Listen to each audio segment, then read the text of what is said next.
Bonnie. Dude. Bonnie, the dinosaur, the purple dinosaur. You know Bonnie. You have Bonnie over there, don't you? Well, listen, back in our day, when games released, they were actually finished. And then you couldn't get them online. You had to go to a store at midnight to get them when they released. Oh man, those are the days. Yeah, I didn't have no money to buy no video games, but I remember those days. And if you were lucky enough, you could be there for the midnight release of Skyrim. And That was the best. And then the consecutive next 11-year midnight releases. Oh, yeah. Oh my god, Legendary Edition of Skyrim. Oh, I got it on my Switch now. Oh, sick. Bro, Starfield's coming out. Starfield's gonna have, dude. I like after this whole Redfall debacle, dude. They're gonna have to like. I don't think Phil Spencer's gonna let. Dude, I know it's gonna be dog shit. I knew it. Like, dude, it's the same path that people went down with. Remember that game Evolve, where like you would like fight monsters and stuff, and it was like a co-op game. That thing burned.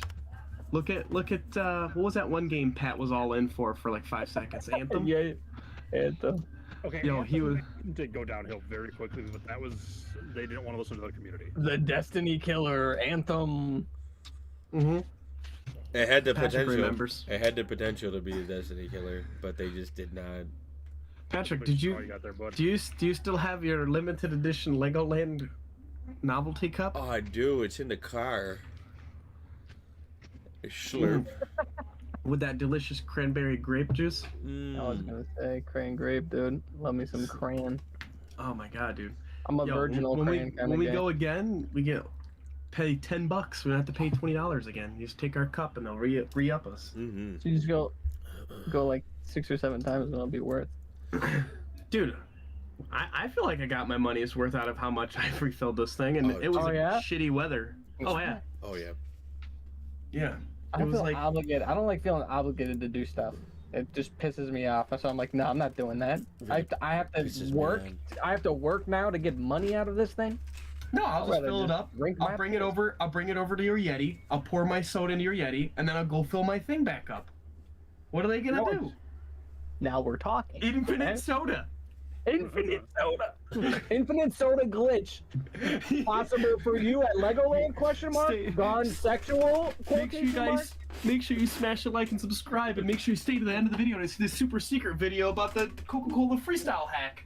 I hate what this is turning into right now. I don't want to be here anymore. I don't want to be around anymore. I didn't realize I was still watching the last Jacksepticeye video. You He get just yourself, posted okay? cringe. What's up? Oh, you gonna go pee? All right. Make sure you behave yourself, all right, dude? So we've been live for like, I don't know, 4 minutes. That's fine. That's fine. It's totally 100%. Ain't nobody gonna care. I didn't want to cut nobody off, but we're all having great conversation. Well, listen, it's just devolving into a podcast about nothing. 100%. YOLO.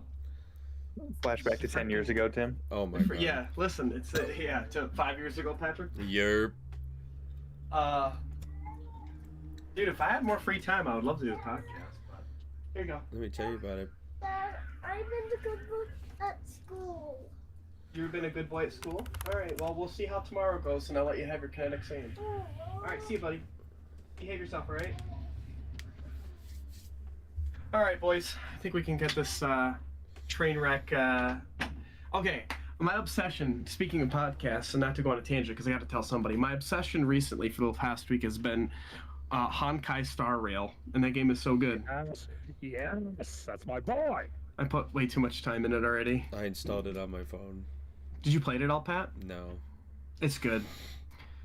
Anyways, Anybody wants a good podcast? I just linked one in the D&D chat if you're interested.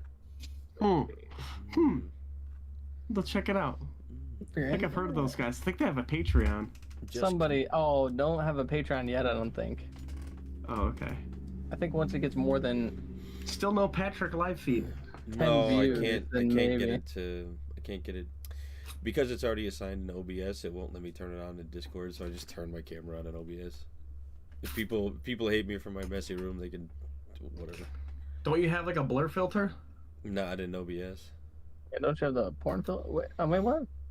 Well, you can do the blur filter in Discord. Boom, boom. In Discord, you can. Oh, You can in OBS too. Let me see. Abyss. No, there's. Are you doing Streamlabs or Streamlabs OBS? Yeah. Okay. Yeah, so there's definitely Streamlabs Abyss. All right. You go to like. Oh man, I haven't done it in a while, but yeah, I did do. There's ways to do this. There are ways to do this, young one. There's a way to make this happen. Yes, I'm looking in the source properties, and there's nothing here for it. You have to add a layer. Do But you have to stay perfectly still. You can't move the mask layer. No, I think it's like green screen, but then like in the green screen there's a toggle for like filter instead, and then it like it does all that stuff. Whoa, fancy. We'll get started. There is some Sirenscape sounds happening in the background. Thank you for reminding me. Did you pin it? Oh mother. Let me see. Let me just go back into Siren. No, Sirenscape. Don't worry about it. Online control panel. Copy that. Copied. Let's put it in info. Oh yeah, it's the last message in Yeah, if you want to like pin the message. What? Like if you right click on it, you should say pin. Oh yeah. And then so now all you have to do is click at the top and it's right there, boom. No matter what happens in this discussion or info campaign too.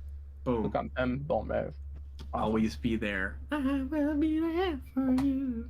So we pick up this week with a screeching child in the background. The party's currently outside the Amber Temple.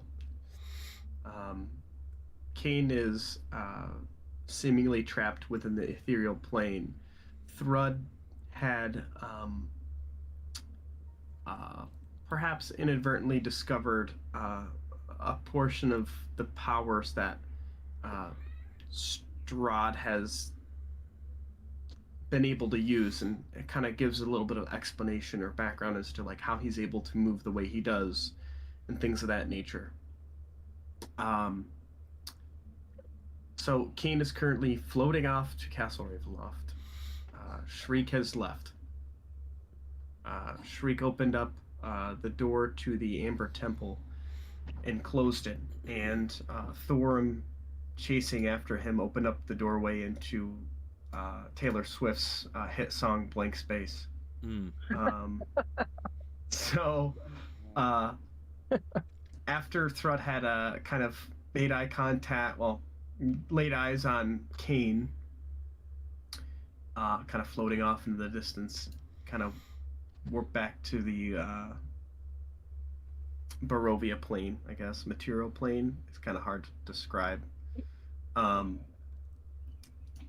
You guys are there. Let me open this up. Actually, yeah, let me take a look at this one, was it?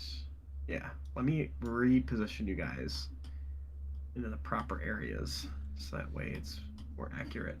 I would appreciate it. We have... Oh my god, why is it like that? Oh my god. Oh, that's my map, that's why. Map 1. Here we go. Okay, let me put you guys in the proper spaces. So, Adon, you are like here. Thorum would be like here. Thrud is here. And that's about it. I'm gonna put you on the map, Shriek, just so you're not alone.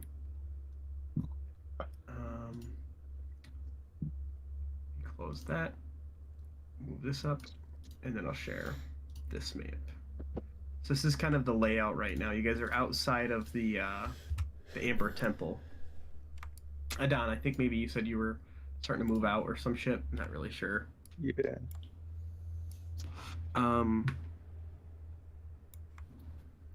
Yo, Shriek is still destroying the frames right now. Oh, absolutely. Right now, between Thorm, Thrud, and Adon, the one thing that I will really, really want to emphasize for you is you're outside and the storm has really started to pick up. The weather is whipping. There's let me see if I can get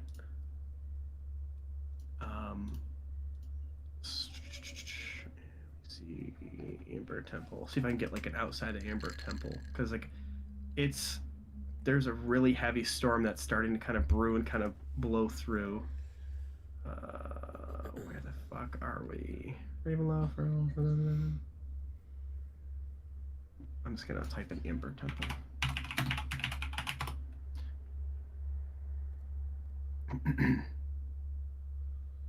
Once this goes. Okay. Upper level maybe? This one I want. The D&D movie is available online to rent or buy now. Let's go. Yeah, here we go. Approaching temple.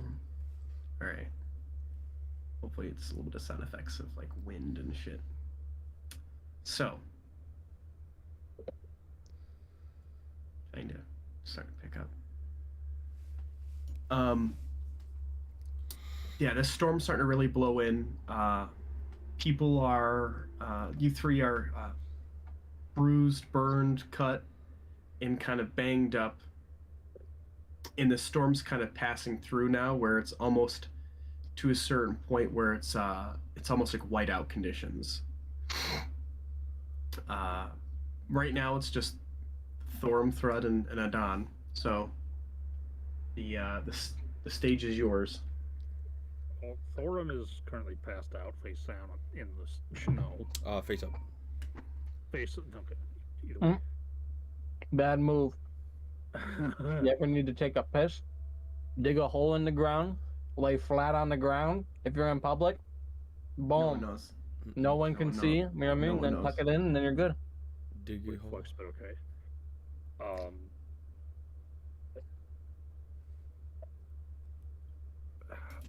How much does Thorum weigh? 6 or 7, I think. Thorum is he's probably about 170 pounds. Yeah, that's very valid. Because I would have said about like 190 before, but after Casimir made the deal and shrunk away, yeah, he's about 170. Well, hold on. This is a really good opportunity for you, Thorum. Make a perception check. Me? Yeah, you. 22. Wow. Okay, I wasn't sure if that was gonna troll you like it trolled Russell last week. Yeah. I mean, in the time that you've been in this body and like kind of dealing with all the senses, the memories, and the this system shock change, you don't feel undead, and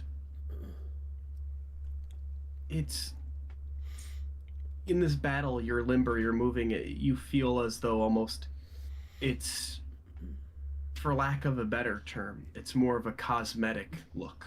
Mm. It's not illusionary, it's real, but it's not hampering anything. Okay. That is like a strange kind of observation you have. You don't know if it's permanent or if it's temporary, or, you know. But it is something I do want you to know. I want you to feel like you're like Gandhi or something like that. Oh, we love Gandhi. Oh, yeah, especially in Civ 5, for sure. Okay. Well, since Storm is passed out, yes. Rod is just going to kind of grab him by whatever clothes he has on and just pick him up in hand. And he's going to call out for a Don, just a Don, wherever you all get over here. I'm going to try something. Don will walk out, working on these arcane locks. Still on this. Thorn is going to reach down and pick Don up by his waistband. No, I'm not to you yet. No, when you get to him, He's digging it down. Thorn is going to pick him up, And Thrud is going to try to go into this other plane with both of them. So, you will notice that Thorum's body is limp, but his head is doing like unnatural movement, kind of like the Taken in Destiny 2. Oh, okay, yeah. I will sell that later. One eye, like at any time, like his eyes are never the same color. They're constantly circulating between different colors as well. Adon, you come out behind the statue and you see this tall, kind of thick figure of Thrud kind of standing in, like, it's not super whiteout conditions at this distance, but like you can barely see out behind him.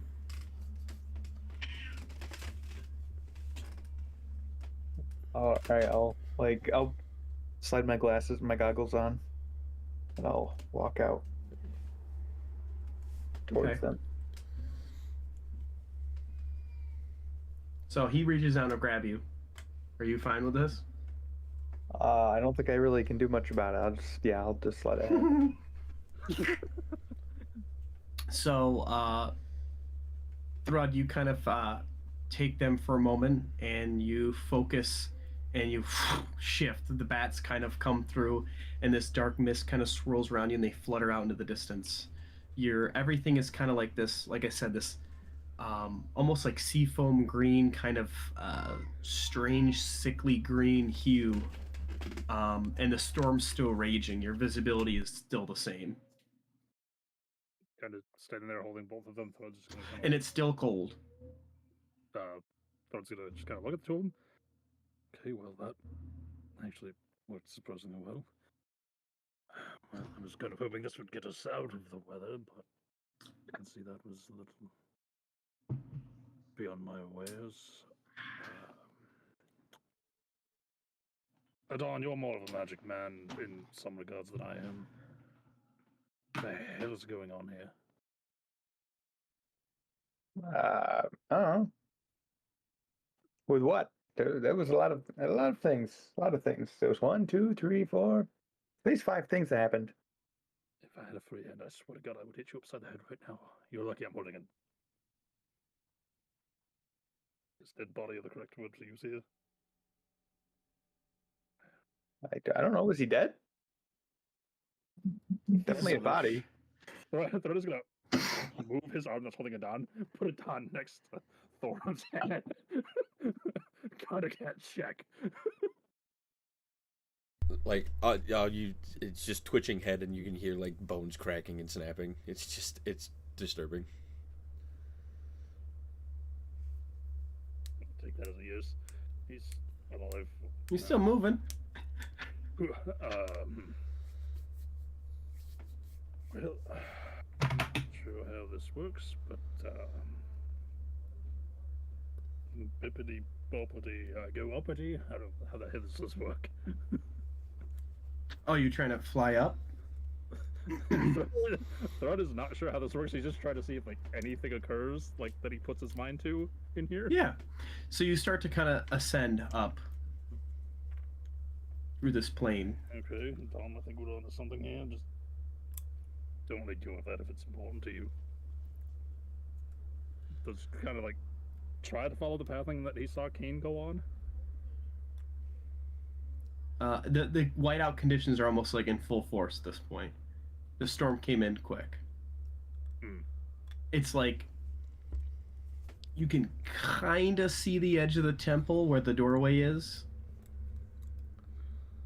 Remembering town was away from it, Thread's just gonna move in the direction beyond the mountain, and if he's gotta go up, he's just gonna kind of as he goes. Okay. Like if the mountain goes up, he's gonna just go up with it to keep going forward. Where are you heading? Not really sure what way he's facing, but knowing that the temple is there and remembering that like, Valaki and stuff was the back side, he's just gonna kind of keep going in a straight line towards like what he perceives the back is with visibility. Okay. Let's see. Oh, let me pull up my map. That's the wrong map thing. This? No. It is that one. Okay.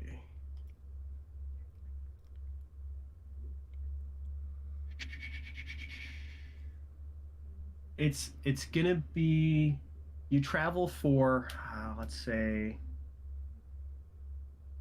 hour,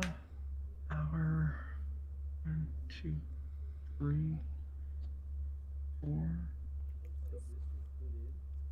You travel for about 20 minutes, and you're going behind the mountain for about 20 minutes, and it's all white out. Kind of noticing this might be a bit of a futile effort, but it's gonna try to find like wherever he can land. Just kind of this would be so much better if we were in Valaki already.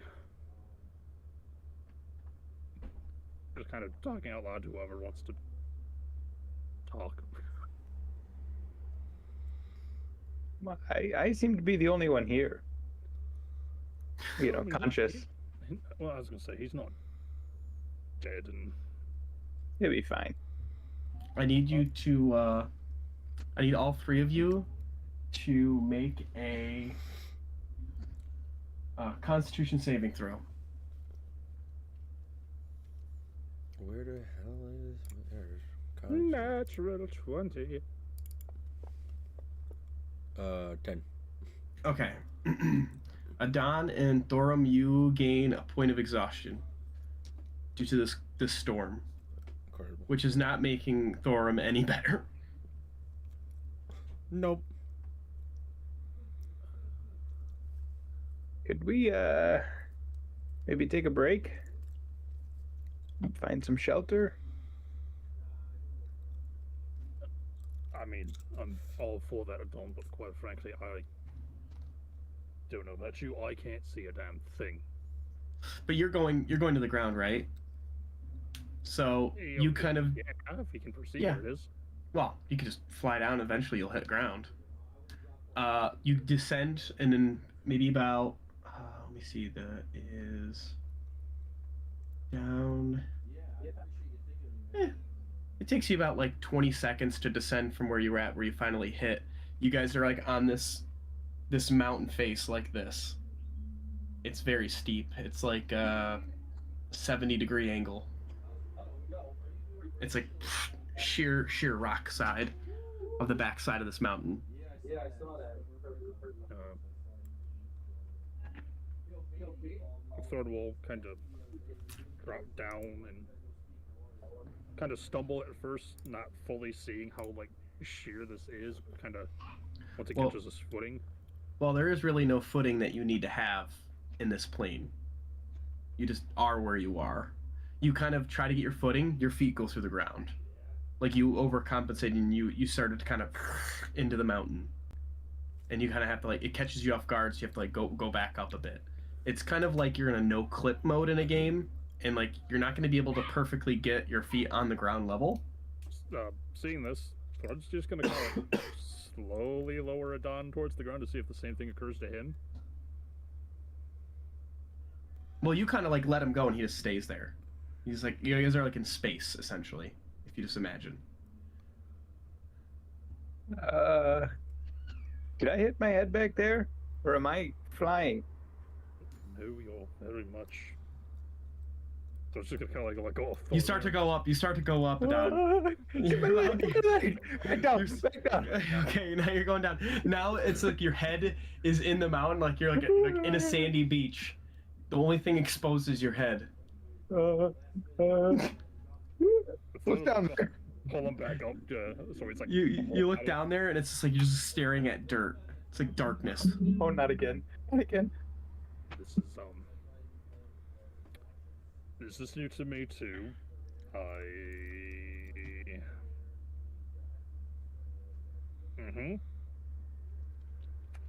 You got any sort of contraptions on you, Adon, that can give us a little bit of shelter for a while? Yeah. What? You can get in my bag of holding. I don't know what you want from me. You're the man with all the tools and the gadgets and the fancy knickknacks. not a carpenter though. I don't carry. Storm, are you still like wiped out? It's been like 20 minutes. Patrick. Yes. Is Thorm still knocked out? It's been about 20 minutes that Thread's been traveling northward. Yeah. Okay.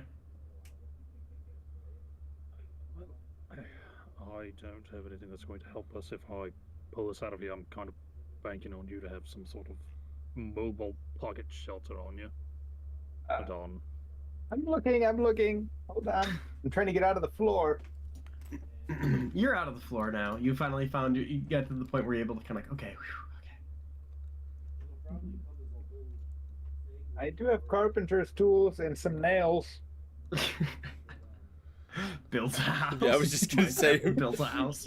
Builds Fortnite ramp. 3 blocks down. Yeah, I got nothing for you.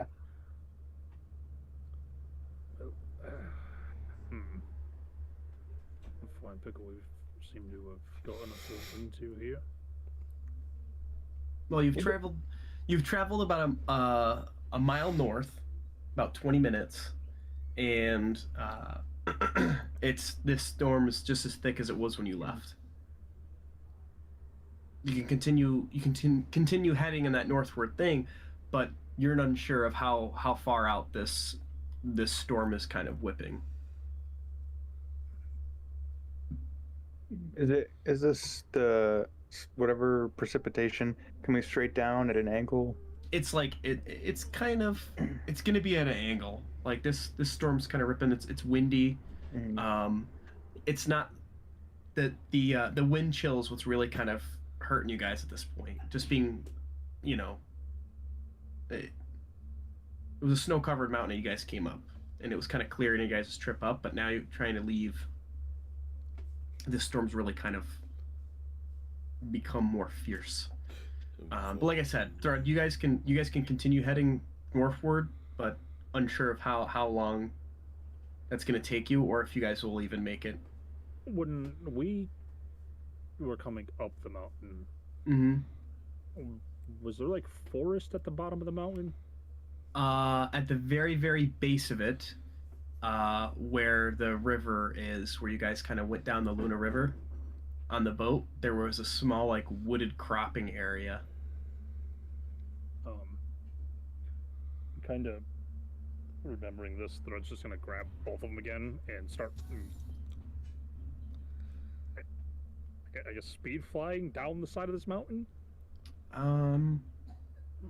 Just following like the pathing of the mountain he can barely see.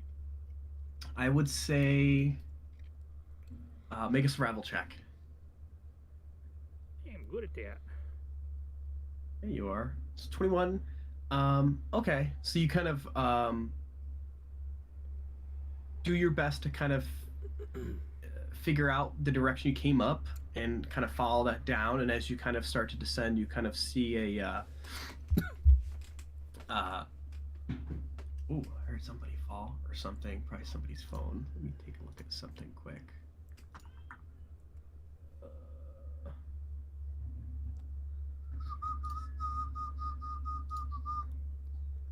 This one is what I wanted.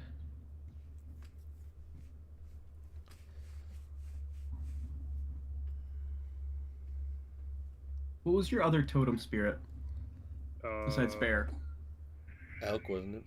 Elk, yeah. Yeah, as you're kind of descending down the mountain, you kind of see like kind of this faint kind of shadow of an elk that's running down the side of the mountain, kind of leading you towards this cropping. Let's see. You're here. 1, 2, 3, 4. Make I need everybody to make another Constitution saving throw. Yep, you were correct. Con save coming in hot. That didn't move. I'm lay sad. Ooh, 22. Oh wow, pretty good rolls. Thrud, you get 1 point of exhaustion. You guys are both good. Adon and Thorum are okay. Everybody's got a point of exhaustion. That is not good. As you guys kind of get to the base, you kind of see Thrud and Adon, as you guys are kind of moving together as a group, the the hill begins to kind of gradually, like the angle kind of bottoms out, and eventually you come to you almost get below like the cloud height, and you're in this kind of the snow is thinner and you can kind of see a lot better. You can see about another mile is where that little forest outcropping is, and you look back and it's just this big kind of swirling like storm that's kind of sitting atop the mountain, and you kind of take a moment to kind of observe it, and you kind of see it's moving in your guys' direction, like kind of east to west. It's kind of coming this way at a slow pace, but it's still moving in your direction. Thread, do you not have control over things like that now? Aren't you all powerful or whatever? I mean, you can make us phase through the ground, but you can't change the weather. I don't know about that. I know about as much of these powers as you do. Just try. What do you want me to do? Look at the storm, kind of go snap your fingers or something. I don't know. Just think about a nice cloudy day here in Barovia with none of that. It's cloudy every day, Barovia. Exactly. It's better than what's going on up there. It's true. Are you guys going to continue heading, or are you try to do something with the storm thread? A thread will take like a hot minute to see if he can do anything to this. Like maybe try to push it the other way or something. Okay.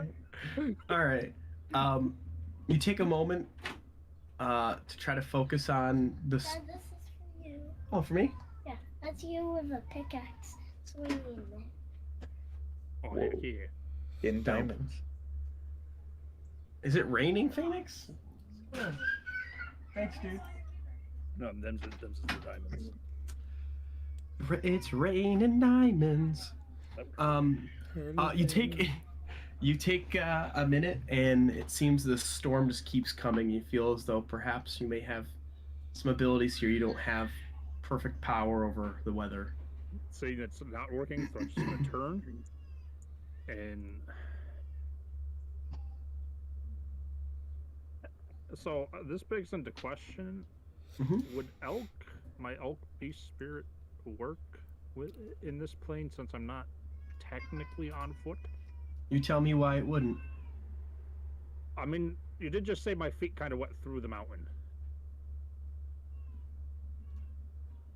So technically, my feet aren't there touching the ground.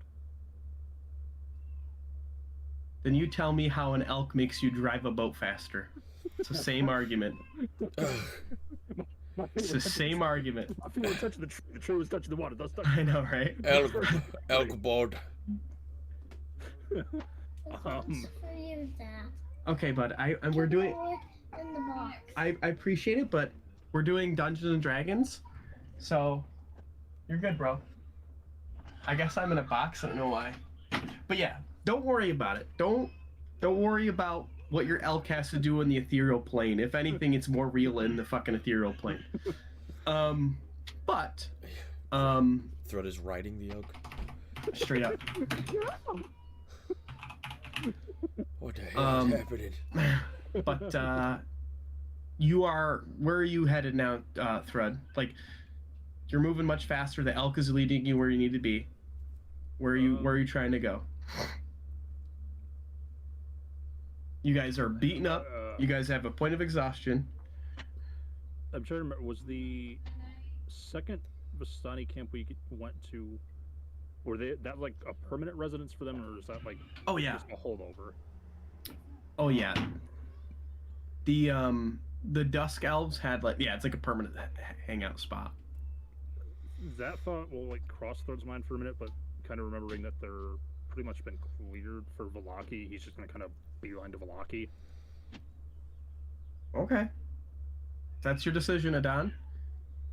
Are you gonna fight this decision, or to continue going on, or? I mean, I guess I really don't know where we're going until we get close to it. All right. So you guys are heading to Vallaki. That's where you're leading this. Well, you got basically this dude who's just, I don't know, having some sort of mental break. freaking the beginning of the Joker. Yeah, he's cooked. He's not. Yeah, I mean, Thord is definitely gonna kind of put two and two together. That maybe bringing Casimir's body, looking the way it does, back to the Dusk Elves might not be the best idea right now. So his idea is Falaki back to the inn, since they're pretty well safe there. Okay. Didn't we have other plans? Weren't we supposed to go back to Strahd's castle and save the person and defeat Strahd? Well, no, Strahd's a Valaki. Okay, but... we could go back to the castle if you want to wake him up while we travel. I mean, that's perfectly fine with me. Whatever. I'd start smacking what's his face, throw him around. I'm trying to wake him up. Hello? Yeah. Thord will just be carrying the two of them as they... Well, Adon doesn't need to be carried. Adon can keep up with you. He's not useless in an ethereal plane. As long as he's within 60 feet of me. Yeah. I'll try to keep my little legs going. Sure, Adon just... So Thorum, you're getting your face slapped. Adon's trying to wake you up to kind of get some input from you, since you guys are kind of like floating around, figuring out where you guys want to go. As you're smacking him around, all you're hearing is different voices, like just mumbling back and forth to each other. All right, grow up. We've been through this. Come on. It's not how that works at all. What do you mean? Oh, you didn't say that. Maybe, I don't know. I can't tell anymore. No, you're getting like absolutely nothing from Thorum. Is Thorum talking when he talks?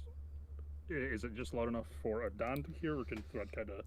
Oh no! Aren't you holding him? You have to get like right in his face He's to rolling hear. behind us. You have to get right in his face to hear anything. Like ragdoll. He's got them big arms. He can just hold him down real low.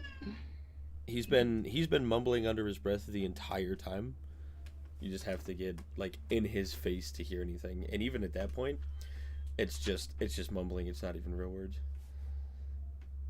But it's all the different voices that you've heard come out of Thorum.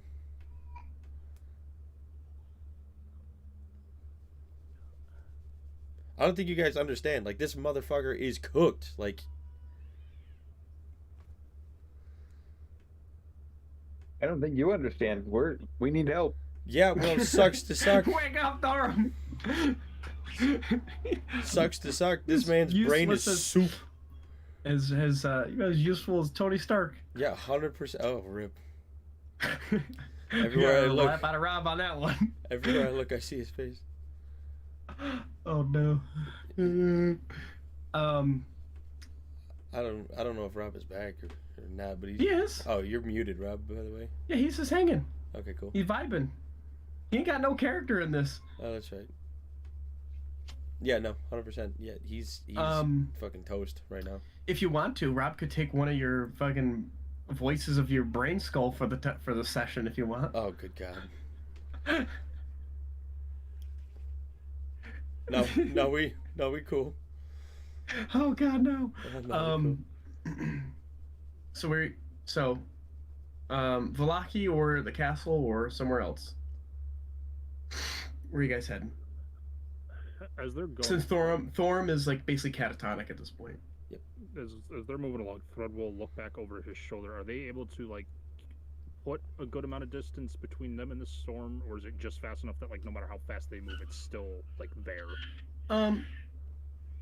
The storm's moving mostly westward, so like if you travel far enough north, eventually it's just you're gonna be at the top of it and you'll be able to skirt it. As you kind of look over farther west where the storm's kind of continuing, you can see the snow's kind of slowly turning to like rain just because of the temperature change. And like the height elevation, that's the one. Would Thrud be able to kind of get a rough estimation of where they are with the direction they're going to see if they could just shoot to the castle from here and just skirt the storm? Oh, you guys are at that point now where like your direction, like where you're at now, I mean, if you continue, you can, let's say Thread takes a moment, flies up a bit higher with the group to get a better vantage of the whole valley. You can see Lake Zarovich and then a small kind of outcropping of where the town of Valaki is. And you can actually see the road that leads up to the castle, as well as like the Seer Falls, where the one Vistani camp was. You can also kind of see the clearing in the Svalich woods where the village of Barovia is. So like you basically have your pick of where you want to try to go. It's you're far enough north now where you're not going to have the storm's not going north. You're north. You're like outside of the storm now. Do we see any sign of Kane? Like, is he visible like in the sky? The MFer's gone. He gone. I'm sure. Last week was Thread kind of able to tell what direction Kane was moving? Oh, he was booking it in that direction of the castle. Okay. Just based on like where he left and where you seen him going, I mean, you assume he was going in that direction somewhere, whether it was to go see the Vistani, to go back to the village of Barovia, or you have no idea. Maybe he was just wandering to wander. Okay. Kind of seeing that was the direction Kane went, so I'd just be like, okay, we're going to the castle, screw it. Stop going towards castle. Okay. From where we are, is that Tesser Pool, whatever we're calling it, is that on the way? Yes. Thread, can we make a quick pit stop? Oh, what? The first I think I remember. I forgot to write this down because I thought I'd remember, but it's been like 17 sessions since it happened, so I don't remember. But I think there might be something at the first Vistani camp that we could get. Make a wisdom check. I'm gonna make a wisdom check really quick, and then I'll let you know if I remember. A dirty 20. The part about the treasure, let's say, of Barovia, that was the sword. Oh, and never mind. That was kind of what the group of Vistani up near Valaki were saying. Hey, we transported some goods, and that's where you guys were able to grab that from. Never mind. Never mind. Just forget about it. Yeah. Let's just keep going. All right. So you guys are beelining it for there. Yep. Okay.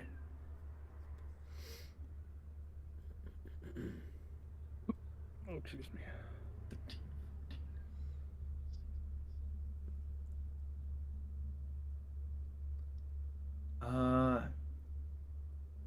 Wow, that's a long distance.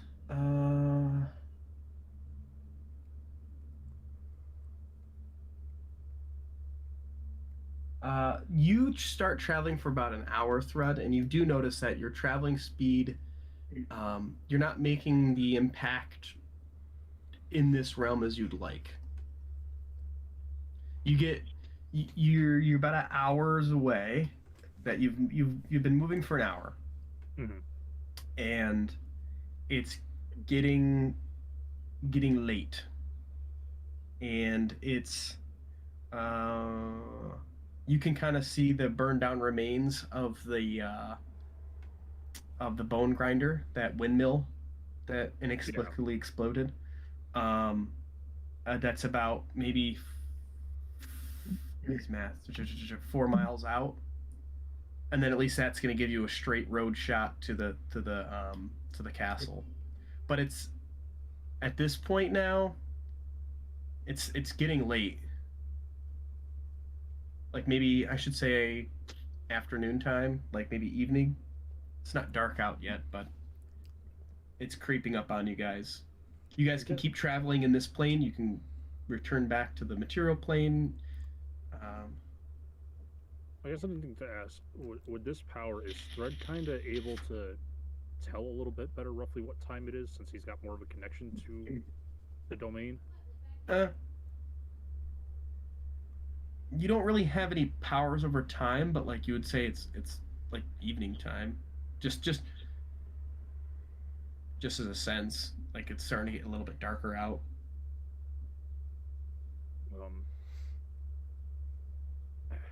When the bone grinder somehow spontaneously combusted with no unknown assailants who caused this, did it level, or is there still like parts of it standing? Oh yeah, it's not completely destroyed. It's an old built to last kind of building. Like essentially just like blew out one of the sides of it. Kind of the top fell off, but there's still like that first floor. Seeing it in the distance, so it's gonna kind of look over to wherever our Don may be. I think we should kind of drop down there and rest. It's getting a bit late. I like that idea. And kind of finding like a decent clearing where they can land and still see the bone grinder. Thrud'll drop down and kind of pull all of them out of this plane and go back in the one we're used to. Okay, that's fine. Wouldn't we be safer in the ghost space? Well, Adon, for whatever reason, it seems like we're moving a little bit slower, and there are still things I don't understand with this power. Oh, okay. So, come along. Okay. Start making his way to the bone grinder. Okay, you guys traveled for like 5 minutes or so. Oh, can I try to unlock this arcane lock? Yeah, make where are you?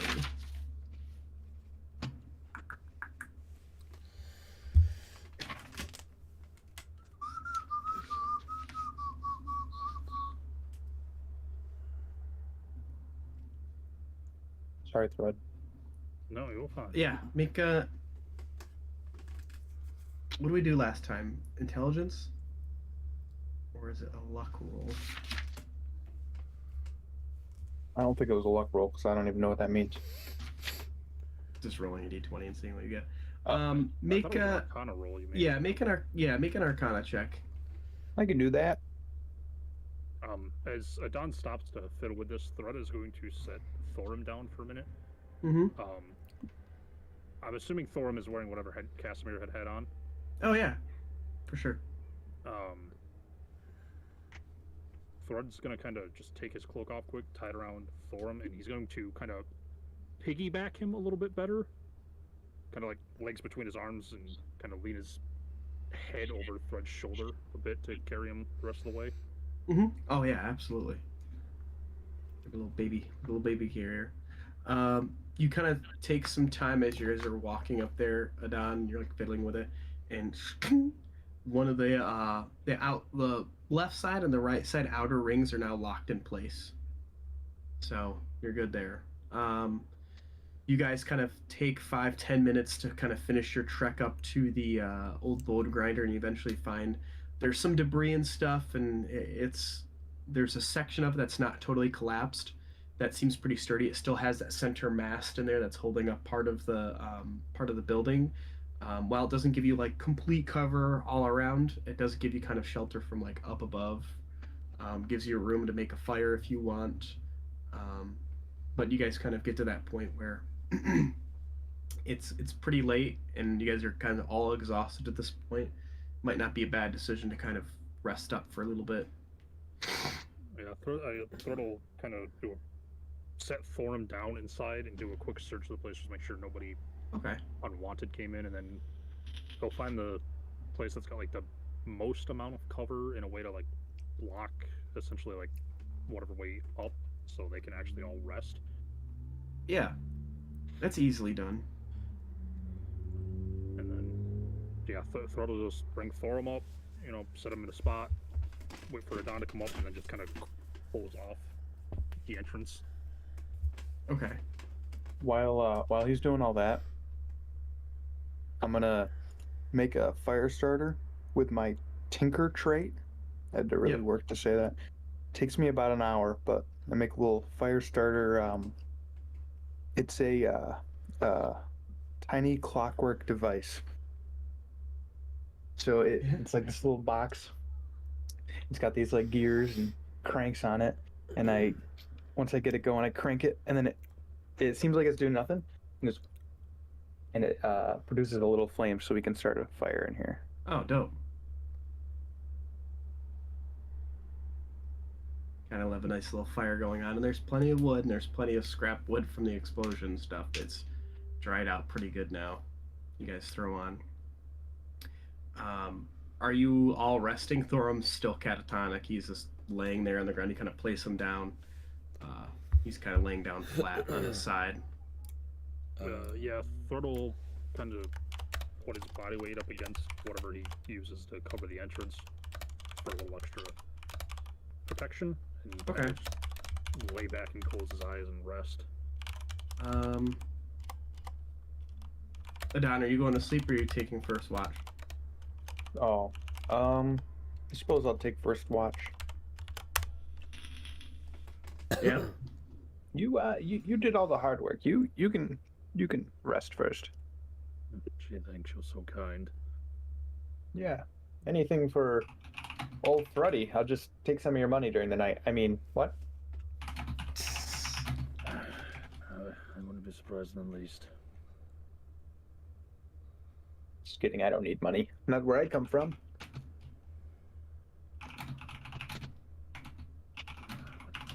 Whatever you say, Tom. I'm going to bed now. Okay. Wake me whenever you're ready to sleep.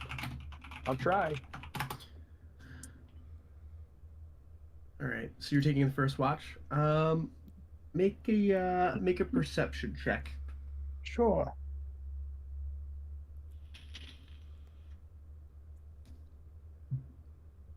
Okay. You kind of spend the first few hours, and it's relatively quiet. You hear some very far in the distance, like wolves, but nothing that kind of piques your interest or kind of throws you off guard. Nothing that you're not used to.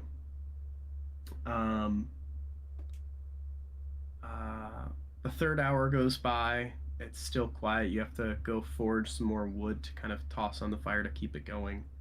And you head back, and you really start to kind of feel like you're getting drowsy. But then you start to hear something. You hear gravel. You hear something kind of running through the gravel in the distance, like a carriage or something is moving in your direction. This whole time I've been holding the needle blight hand that I use as my arcane focus in my arms, like ready for anything, and I'll reach over and I'll start poking Thread with it. Thread. So I'll kind of like roll over and inadvertently kind of just bop it on top of the head with his hand. No, quiet down. I'm just going. Listen with your big ears. First of all, it's a tad racist, boy. I'm assuming Thread can kind of nitpick this between the haze of his sleep. I have big ears too, so Make a perception check, Thread. Adon, you pick up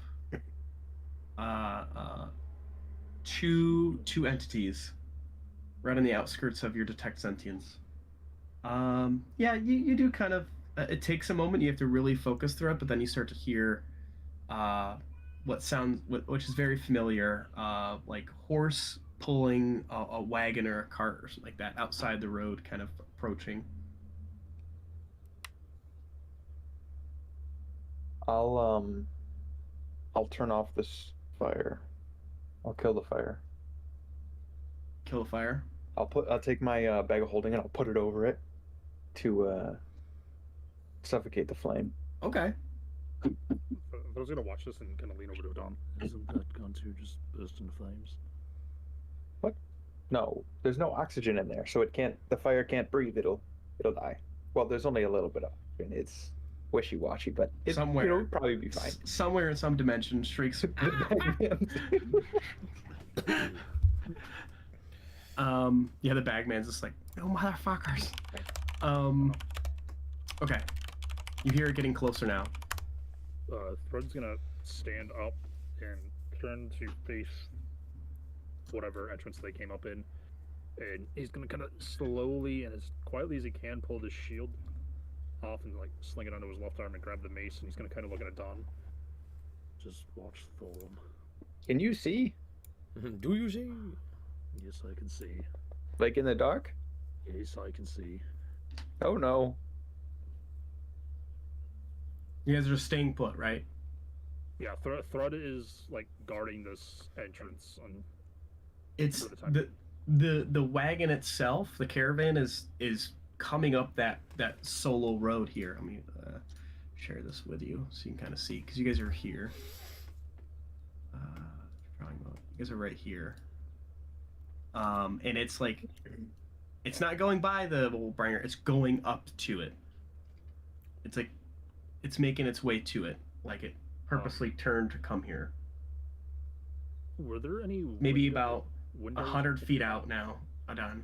Windows at the top? Yeah. The second floor is basically null and void. That part is kind of like collapsed in from the explosion. Like you guys are like in like Baghdad rubble. You're like in like chunks of wood and like stone. It's like it's very, very small space. Can Thrud try to recall if every time he's seen Kane trying to do his mist form, if Kane like relayed information to them, like he was able to like visibly see stuff? Yeah. Kind of, you know, putting 2 and 2 together that Kane's a vampire, I'm a vampire. Theoretically, I can do this too. Thrud's gonna try to turn into a mist. Yep. There goes Thrud. He's gone. No, He missed for no. And Thrud's gonna kind of sink down under the cover he put on this rampway and just go take a peek of who's coming up. Okay. Make another perception check.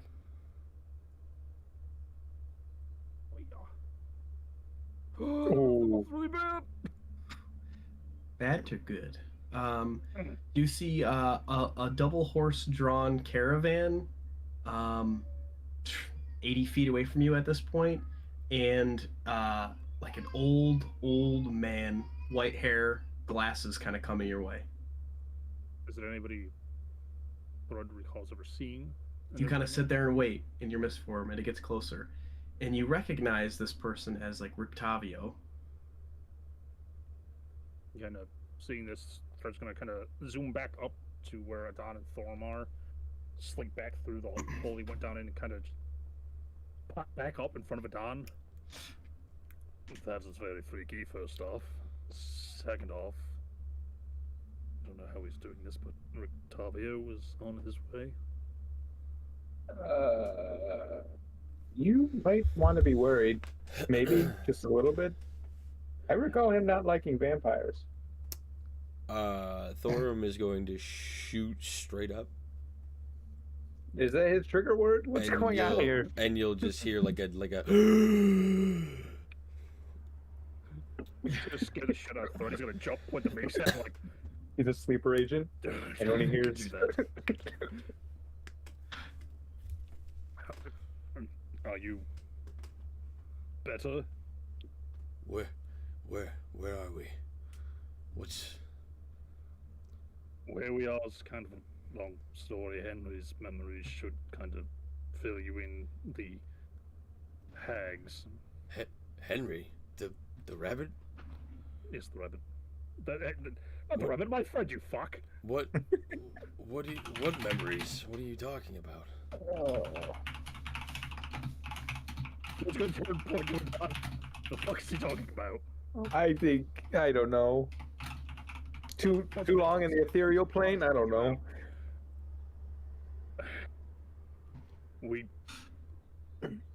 Okay, what do you remember? I saw you in the rabbit fighting, and then a brain rolled. Yeah, I was sort of fuzzy on that part too. Don't feel bad. I'm just gonna walk out of here and go greet Rictavio. So the caravan kind of stops, and you can see the Rictavio was purposely putting on this old man show, like very dilapidated. But then you see this character kind of like shoot straight up And let me see if I can find this. Oops, not that. Oh, this button. Here we go. Not that. This. Add. Come on, motherfucker. Ah, here we go. 1 second. Just want to show you a picture. This button. This button. Where is it? Where'd it go? Oh. He left. Sorry. Sorry, Freddie. I had to find it. Hold on. Oh, come on, man. There we go. That's fine. You see a more kind of serious-looking man kind of hop down, and he kind of looks like this. Whoa. Vegeta, is that you? Vegeta, what's the scatter say about his power level? It's definitely over 9,000. Hello? Oh, Jesus Christ, here we go again. I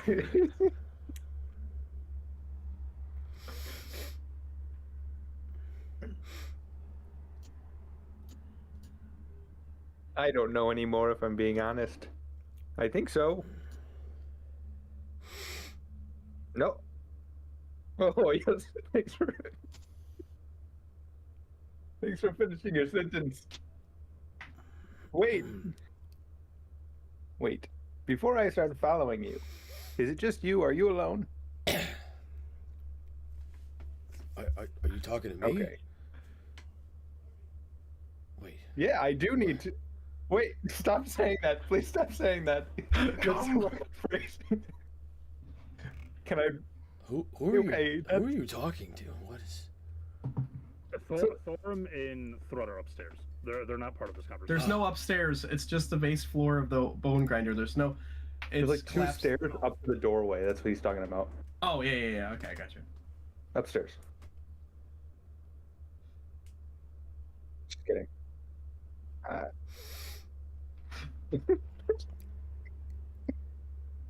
Ben likes that word a lot. 2 seconds. Let me go get them. All right, you two. Thrud and whoever you are today. Let's go. Okay, man is a Don. Don't need to be an asshole. He's got a name. Is it Quack? Where'd that duck come from?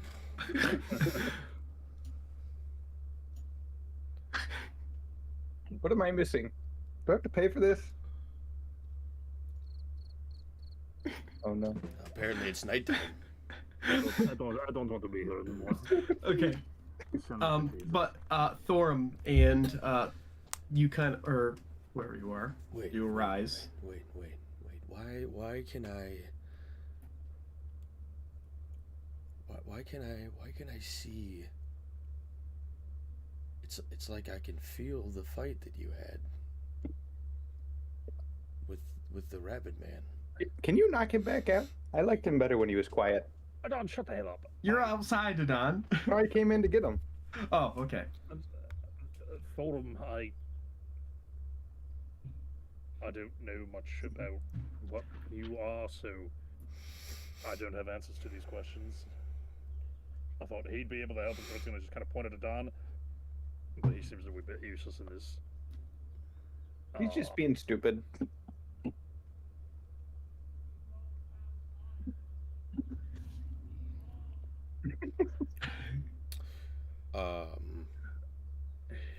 What? We'll answer questions later. Let's just. That voice sounds familiar to you, Thorum. Don, did you tell him who was in here? No, he just said bring the others. He found us here somehow. I'm sure he knows what's going on or something. I don't know. No. It's fucking weird. Can you at least stand Thorum? Thorum? I can't. Who's Thor? What is fucking and as he says the name Thorum, you see just this like dissonant disconnect, like someone's uploading a million files into a computer. Don, you hit him a little too hard. I'm blaming you for this one. Mr. Anderson. Mr. Kennedy, can you stand? Mr. President, can you stand? What is going on?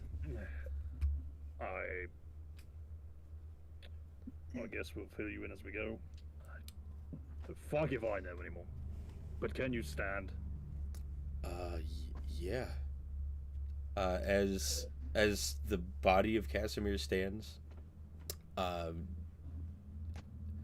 he's gonna like grasp his head in just this jolt of pain. One eye is gonna change color,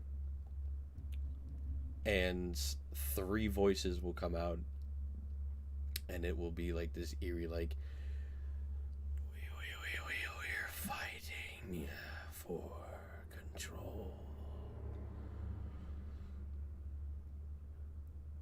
And he'll shake it off as, what is...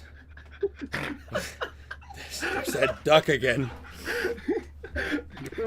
Sorry. Is it?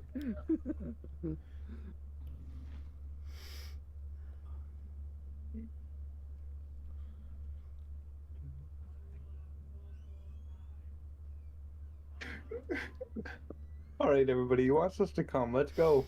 Let's go. I Come. would really prefer you Come. phrase it that way. Let's go. Come on. I'm walking out. This question. Hello. Are you coming? Again, don't phrase it like that. I don't like it. The 3 voices come out of Casimir again. Come. It's a very, very wet snowstorm now. Come.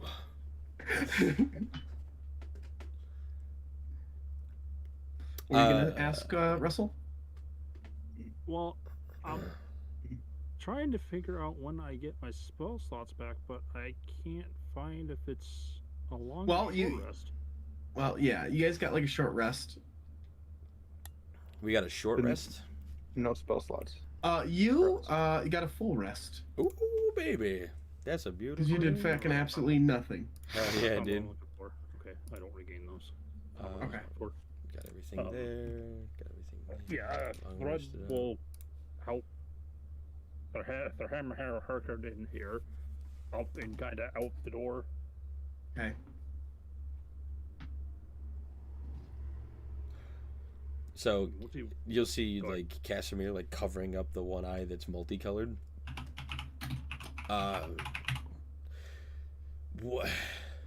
Why are there so many voices in my head? Again, I'll plan to ask about this.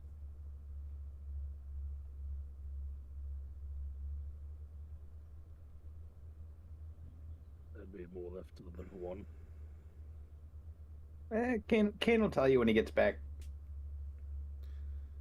I'm going to punt you into the next lake we see, so help me God.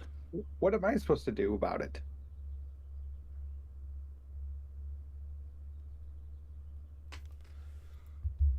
I don't. All right, that caravan starts moving, I don't and know. you hear like a female come from the caravan.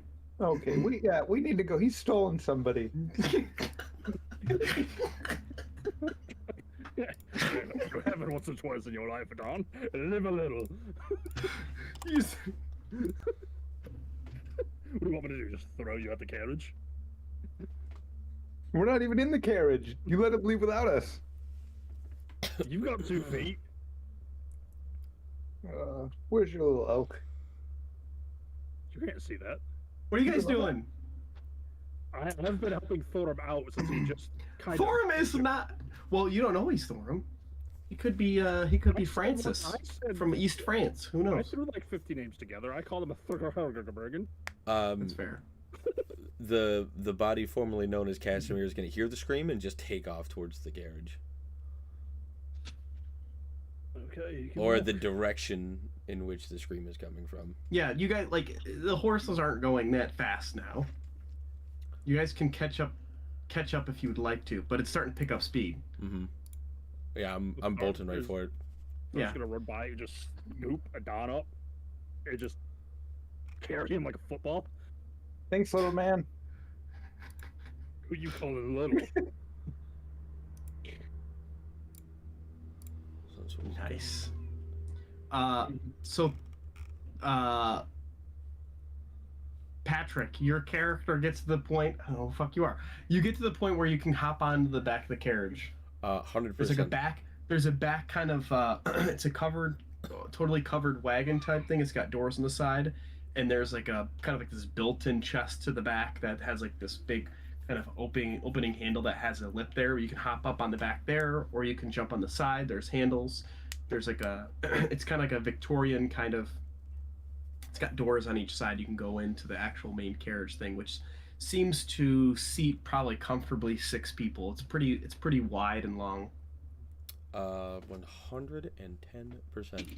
What weapons did Casimir have on him?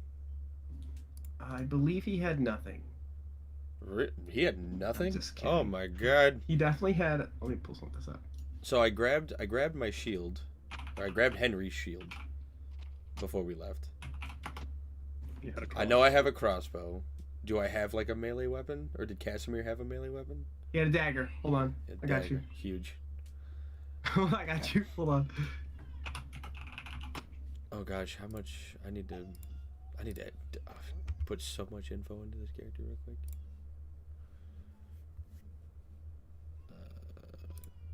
Here we go. There you go. Is that accurate? So I will jump up onto the back of the carriage.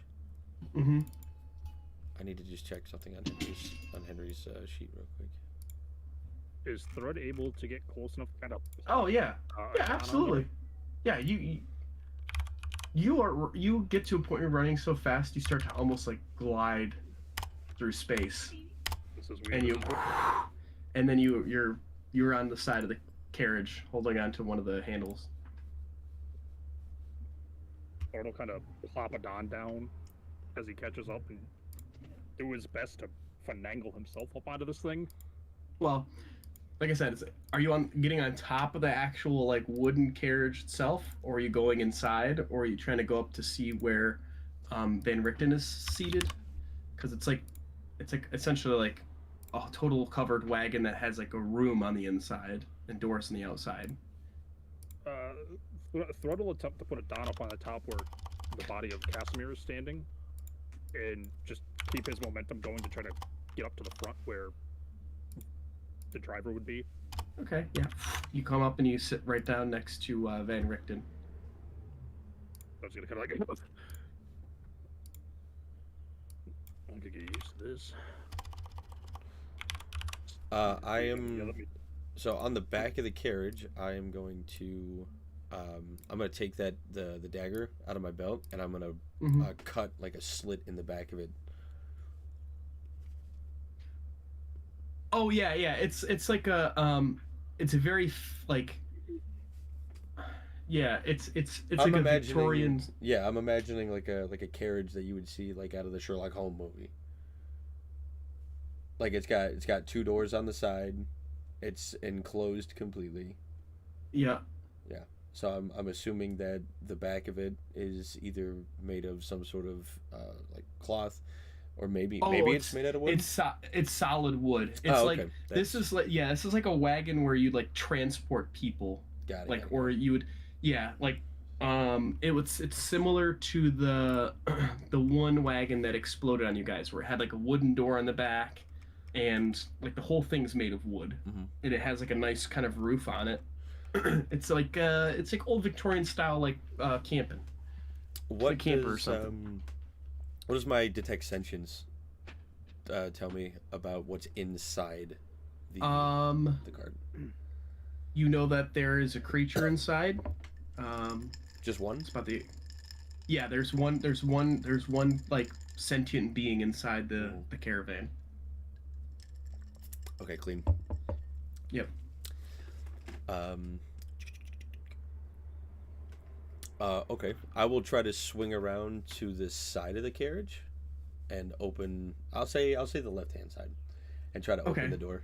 Yeah, opens right up, and like there's kind of like this nice like leather bench, seat. It's quite spacious on the inside. The other back side of it has like, it's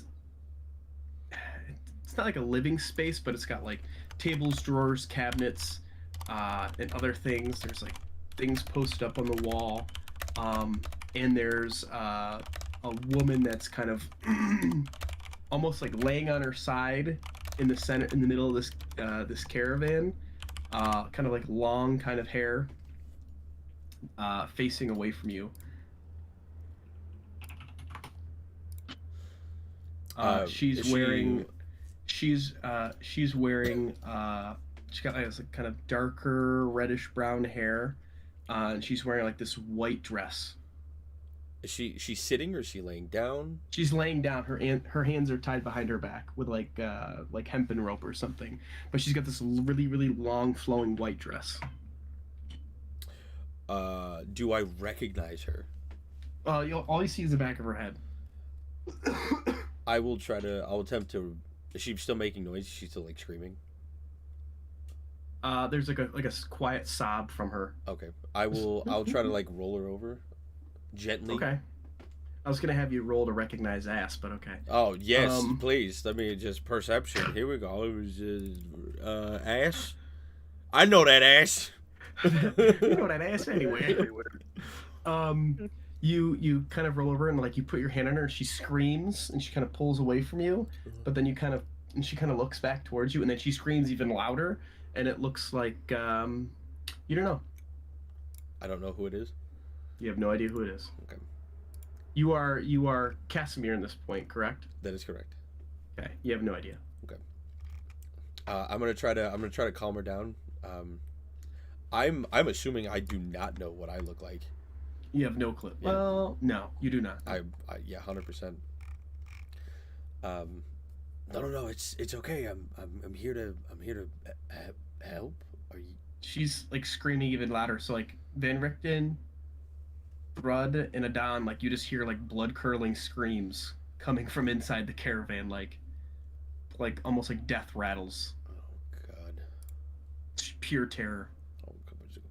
Where's my helm?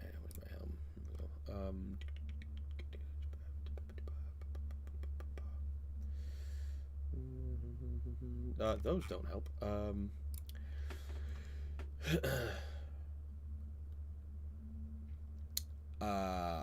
I honestly don't. I'm kind of dumbstruck right now. Well, you do have Thrud's cloak on. That doesn't help me. Yeah, you're more fashionable. Oh yeah, I look a little better. It's a hood. It's a hooded cloak. Yeah, but she can still see my face. I'm like right there. That's the problem. Good. She can't see your gnarly ass ears. Yeah, right. Just like or like your half skull like skin missing. Puts up hood, immediately different person. Skyrim logic. Put a bucket over their head. They can't see you. That's true. Buckethead. Adon, Van Richten, Thrud, what are you guys doing? You hear this blood-curdling scream that you guys are riding up. And this is more loud. This is louder than before. Or are you just like focused on your mission? Thrud is just going to. It's fair. Just going to slowly turn to look at him. Who the hell is in the car? No, Thrud next to you. Thread came up to the bench. He's been waiting for somebody to talk to him. Who is in the car? There's a lot to tell and not much time. Well, plenty of road. Take a while. Well, much time. You'll have plenty of time. He's like, there's so much time. Let me see. Yeah, you've got 5, 6, 7. There's so much time and not a lot to talk about. You've got probably like 4 or 5 miles of riding at a fast pace. You got like an hour left of travel to get to where you're going, Van Richten. Is that counting my elk ability? Maybe. Maybe. Oh boy. Isn't it quite clear, Fred, who he's stolen? The Thud can't see who's in there. No idea, Don. I'm gonna lean out the side door. I do have an idea. I'm gonna lean out the side door and shout out like, "Can I get some help, please?" She just won't. She won't stop screaming. I don't know what to do. She's not going to. She was kidnapped. Get over here so I can explain. I'm not coming up. There's not enough room on your bench seat. There's plenty of room. It's a quad. It's a. No, it's not. It's a carriage. What are you talking about? Didn't you see when you go on the back and they all look at the back and it says Hummer on the back of the thing? Land Rover. HMMR. Etched into the back. The Hummer. Yes, very intellectually made. Super wide. It's like 3 horses wide. Dude's got 6 horses on this thing. He's in style, dude. Father Christmas. Like on this thing. There's plenty of room. Come. The Hummer Limited. I really wish you'd stop saying that word. Then come. Come. I'm literally right next to you. All 3 voices come out of Casimir. Come. Are they coming or what? No, I'm staying right here. I'm not coming up there. I forget dummy. All right, well you can't hear him. I sure can. No, you can't. We're flying. We're flying on horses. Wind is howling, moving into this storm, thumping, crunking. He can barely. He's not gonna yell into the night so that you get this whole damn story. The gritty. Well, from what we know right now, the cart is not going fast enough to outpace us. Oh, now we're it's booking. Flying. Yeah, we're. Well, then I'm definitely not trying to get up there and risk fucking falling. Are you kidding me? There's guardrails, safety latches, and everything. I had them Bumpers. installed. Come. Come. Henry. It literally has the signs where it show it with arrows pointing to the hand grips, and everything. It's got cables so that you can the flashing recording in progress sign. It's got red lights that blink eldritch little fairy dots just. Oh, I'm gonna regret this. I'm gonna take a step back and run out the door. Throw my hands up above the door, grab whatever railing is there, and kind of do a somersault spin up on top of the thing. Oh, okay, yeah. Make an acrobatics check. Copy that. Indiana Jones. 14. Ninja guy then. Horrible. Yeah, you're good. You make it up there. Door's still open. My hood comes flying back. Close the door. Oh shit. Yeah, right. Fucking tooth falls out. Never mind. He hits a mechanical button switch in the door. It's like Little Nicky. My ear falls off. All right, little Nicky, come. Come. Adon, are you on the top of the carriage too, where Thread yeeted you? Yeah, I guess. Oh, so you're up here with me? Well, yeah, he's at the front of the carriage holding on. He can look over the edge and kind of see. Am I able to see? I'm sorry, go ahead. He can. Yeah. What are we gonna want to do? Am I able to stand up and walk towards the front, or are we going too fast? No, yeah, you can. It's bumpy, but you can do it. Yeah. Just take your time, widen your stance. You should be good. All right, you have to kind of catch yourself a few times, but is there a? Fine. I'm gonna get to the front and be like, move over, make room. You do not have to make room. There is plenty of space. Come. Room. There is plenty of space. I don't want to be on this card anymore. Listen, big orc man. I'm a half orc. Close enough. Right. You're right. Is it down there? I'll plop down next to him. Yeah, Don's in the range. He's kind of on top of the carriage. Ben Richten hits another button underneath. It's have you ever seen Wild Wild West? Oh dear God, this is going to go. It's like the train from Wild Wild West, right? He just has all these weird gadgets and gizmos inside. This is the most insanely crazy Western guy inventions. He hits a button and this thing comes back behind Adon and it's a boxing glove on a spring and it extends and it hits Adon and it pushes him into the seat and the seat comes up and pulls him down. Clink. This is amazing. Yes. All right. I see you met Arena. Do I recognize that name? Oh, so surprising. Casimir. Adon, why don't you tell I them? don't think Casimir. Yes. Now you recognize the name. You don't know what she looks like. So I recognize the name. Don't know what she. Okay. Yeah. Oh, Van Richten here is just jealous. That's what it is. No, just kidding. Just kidding. He just wanted to stop the wedding. It's clear. Wait a minute. You kidnapped a bride? Of course I did. Wait, Arena. Well, wait a minute. To be clear, Isn't Arena the one that was gonna marry Strahd? yeah. You think I would just kidnap some random bride? I mean, I don't know you from Adam, so Who's Adam? that's the point. I mean, Ah. foggy on the details as to why you would kidnap her too. This is our one chance to take down Strahd. I was gonna say it kind of makes sense that he would. You're a little late. We already like took the chance by the balls, if you know what I mean. Did we? What? What Yeah. do you mean? We kind of stole your spotlight. Well, Thrud stole your spotlight. What do you mean? Yeah. What do you mean? Show him the teeth. Show him the thing. Do the roar. Come. Come. Spats. Stop. Come. I don't want to. You fool. You made a deal? When Tim, when I see his teeth, I'm gonna make another roll. I would like to point out, Thrud always naturally has pointy teeth. Okay. Yeah, he's always had tusks. All right, we're good. Okay, do something else. Do They something are. else. Orcs have tusks. No. Face through the horses or whatever. Are you a boar now? Nah. Thrud does not have tusks because he's a half-orc. You made a deal and became a champion of the realm. I did what I had. What a fool. Oh God, you did. Now your fate is tied to this plane as well. That doesn't make you stronger than Strahd, it just evens it up a little bit. Wait, it's coming back to me. Oh. I know. I was gonna say yes. I mean, still got one good fart. He's like, I remember everything. We are heading to the castle. This is our one chance to be rid of him.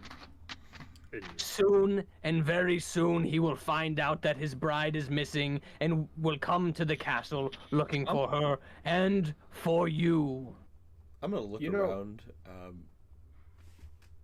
Didn't we have one more person with us besides the rabbit? Yeah, about that, I'm pretty sure he was heading towards the castle in another dimension realm thing. Another dimension. Another dimension. That's not the weirdest thing I've heard all day, I guess. Van Richten, Yes. I don't mean to poop on your parade here, but you kind of ruined it for us. What are you talking about? Yeah, what are you talking about? We were just gonna let Arena, do the wedding, and then we were gonna go to his Strahd's castle and then do stuff there while he was distracted. But now he's just gonna come to the castle looking for us. Do you realize Why don't you just take her back? strength that he would get from this wedding? Do you understand what this ceremony means? Oh, I guess not. Does Casimir draw any parallels to that? Like in terms of what? being here for as long as he has, knowing what he does about Strahd. Does he understand what Van Richten is saying when he says the power he would get from this wedding? I would say Casimir kind of I would say most folks don't really know the inner workings of Strahd's mind. Okay. So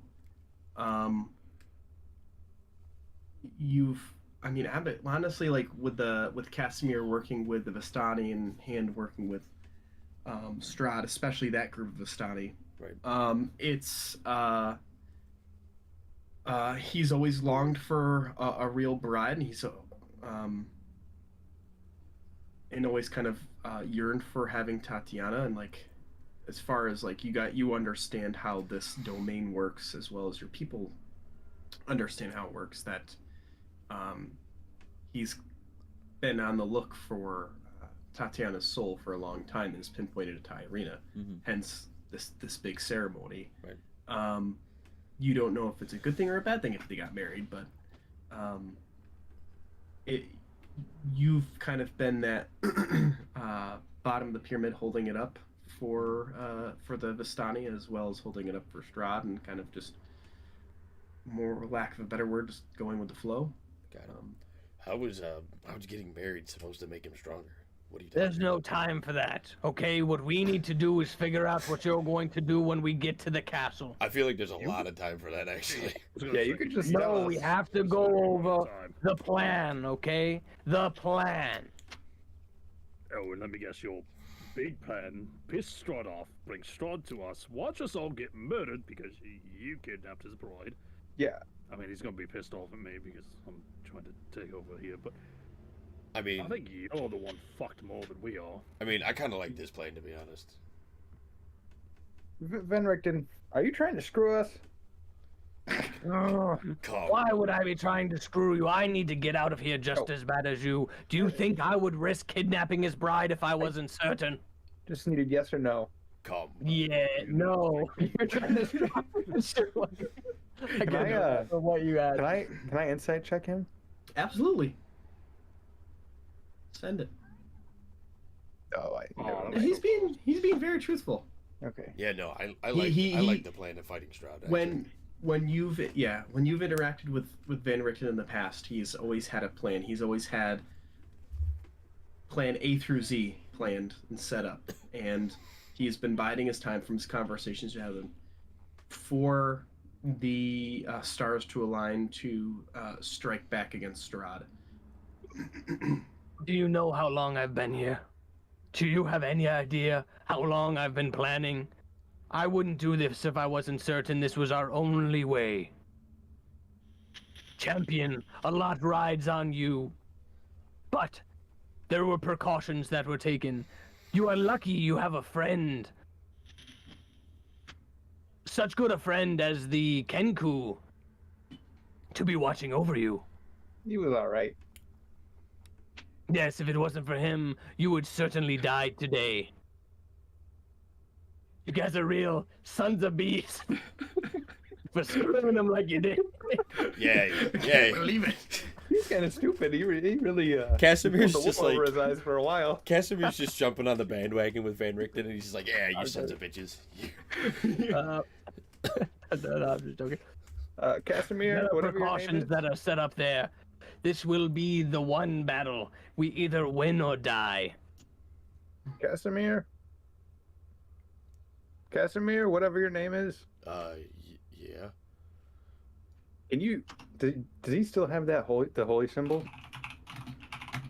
The holy symbol. The raven kind. You don't know. You gonna ask him? Do you have a special necklace thing with you? He's gonna pat himself down.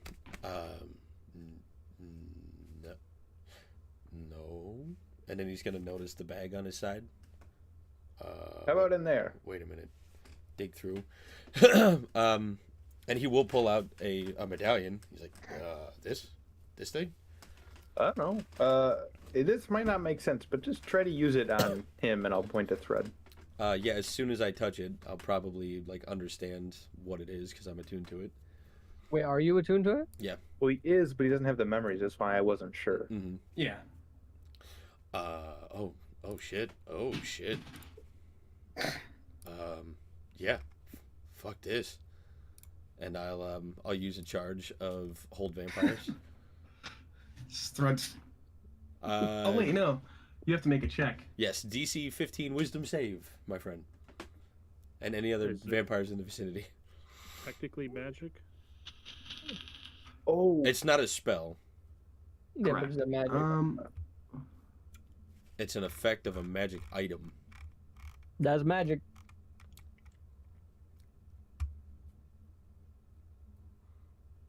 That's an excellent question, actually. Let me see. I mean, it's an enchanted item, right? Correct. What is your ability, Russell? The magic resistance. Where is that at?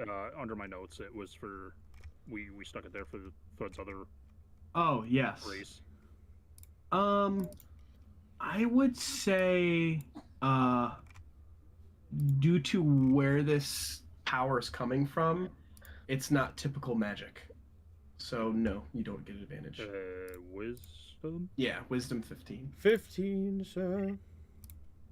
That was almost a 15. That That was sure so close. Fuck me.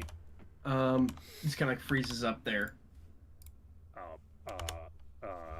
The fuck is going on here? Yeah. All right. That's all I needed to know, Casimir. Let him go. That's what I'm talking about. Oh, I can't drop it. He's like that for a minute, I think. Oh. Yeah. And Thrud, I know you just move your eyes up and down or whatever. You still have the shield, right? I can speak, can't I? Yeah. Yeah. Yeah, you're just... Oh, okay. Whatever works for you. I don't care. Yeah, he can use his eyeballs. Like, what the fuck's wrong with you? Stephen Hawking. I am okay. I can still speak. What shield are you referring to? The glowy one? I did not have the glowy one. Who's got the glowy one? That was Henry. It's not a special shield. It was just it had daylight cast on it. Oh. Well, I mean, it's still useful. I just remembered something. We can summon the Bagman to try to get Bird Boy back here and give us the sword back. The I who don't now? really want to go down that route again. I mean, we could have the sword back. What did you say? Nothing. You don't worry about it. This is a Thread and I conversation. The Bagman? Casimir. If I could move, I would throw you right off of this car. Well, I'll go do Just that in the freaking out. back. Since you can't stop me. No, please tell me what button you can push to Mate. stop him. Thread, make another wisdom saving throw. Every time you guys mention something like that, like you see you're good. you see Casimir or the body of Casimir just like again like disconnect and then like a million files get uploaded.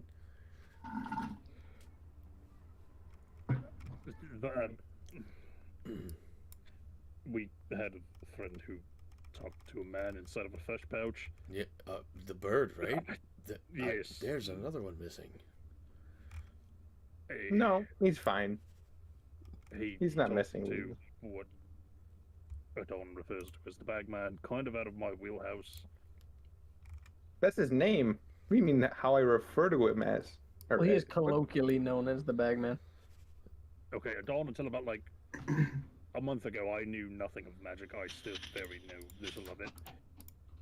As you refer to as your science and stuff, I'm not the greatest. Okay.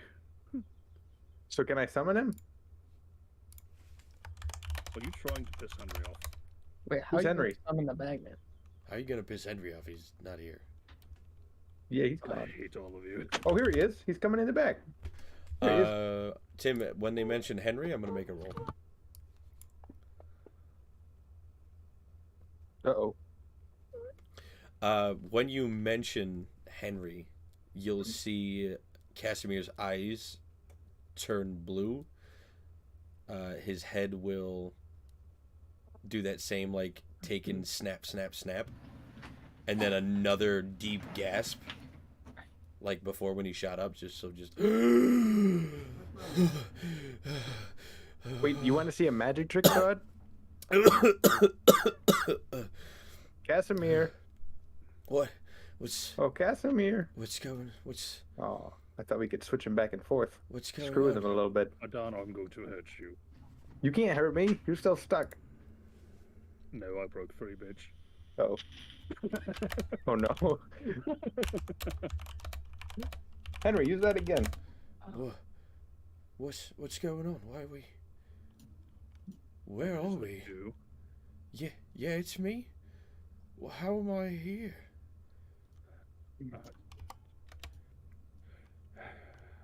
Your turn, Thread. Okay. Just skipping the whole me and you fighting to the death. What do you kind of remember after that? Nothing. I don't remember anything after. Wait. Okay, this is where I'm gonna get a little foggy myself because I didn't know that you had. Don't take this offensively. That you had a brain that wasn't your brain inside of your head. A what? I don't know. Everybody keeps No, saying some Fred. sort of brain thing. This is Henry. This is not Thorum. Who's Thorum? And then again, disassociation. 1,000,000 files uploaded. Oh God. You explain this one because I know nothing of what you all are. Until Hello? I didn't know he had a Wait. brain with legs. I'll get up in Thorum's face and knock on his forehead. Who's in there? Don't hear you, jackass. Can you not? Your breath. Just trying to figure it out. Your breath's gone is smelly. Yeah, well, hey, I'm sorry. that happens. I apologize. No. I'm sorry. No, you're just being honest. It's okay. I don't. Wait. I remember. Oh God, Captain! I was attacked when I came here. And what?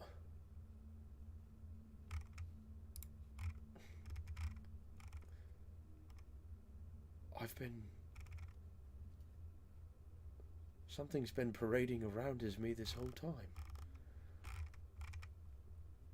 I don't think that's quite the case, Henry.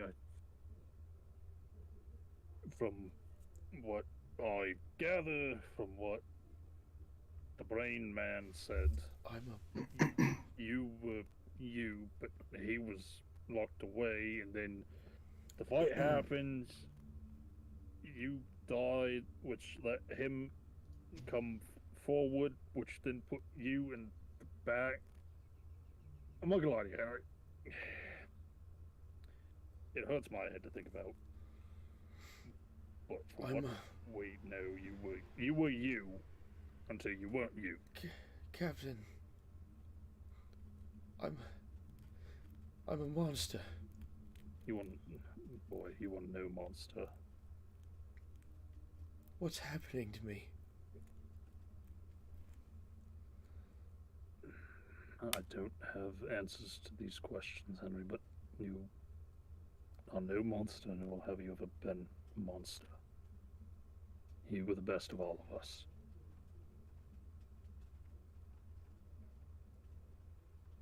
You are the best of all of us.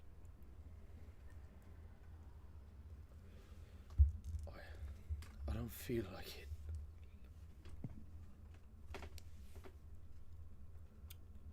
Trust me, that is a feeling that is difficult at times to grasp.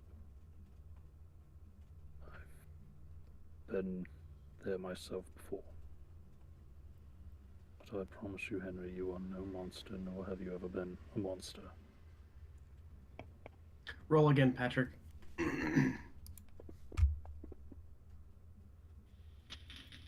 The blue dims from Casimir's eyes. What? Why are you looking at me like that? Who are you talking to? Thrud. I thought you were supposed to go Don who's in your face. Well, that too. I backed off. That too, I guess. I backed off. Why is everybody looking at me weird? Who are you? Casimir? Ah, shoot. Are we at the castle yet? You guys are making pretty good progress. I mean, it's still, like, now the castle's in sight. Maybe a mile off. Red Bagman time? What the hell is this Bagman you keep talking about? And then again, head tilt, 1,000,000 files. Oh God. This sucks. Oh, you're telling us. Don, you're not helping. I do. How are you even sure you can contact the Bagman? Well, when whoever told us, I don't remember who told us about the story. They said if you say his name 3 times over a extra dimensional space, that he'll appear, or you summon him, or whatever. Okay. Casimir's gonna look into his bag and go, Bagman, No, Bagman, Bagman. no. Not now. Nothing happens, Casimir. Yeah, like what? Why didn't it work? It has to be a special bag. It's bigger on the inside, you know? Does it have to, like, be an expensive one? Yeah, yeah. It's got a red logo with white letters. And... Okay, the top. What? We don't know where Shriek went. No, I don't care about Shriek. I want the sword. Sword's pretty cool. But Shriek had the sword, you twit. Yeah, he probably just gave it to the bagman. Oh, okay.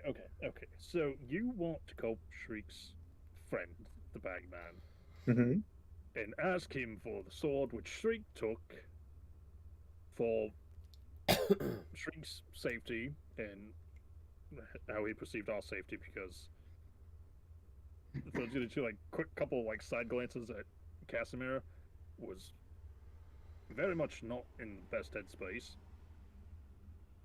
You trying to tell me Shriek ain't gonna say nothing to the bagman, and if he even give it to him, saying, "Don't give the sword away"? Nah. I mean, that was a pretty nice sword. I'll just give him some money for it. Something. I don't know.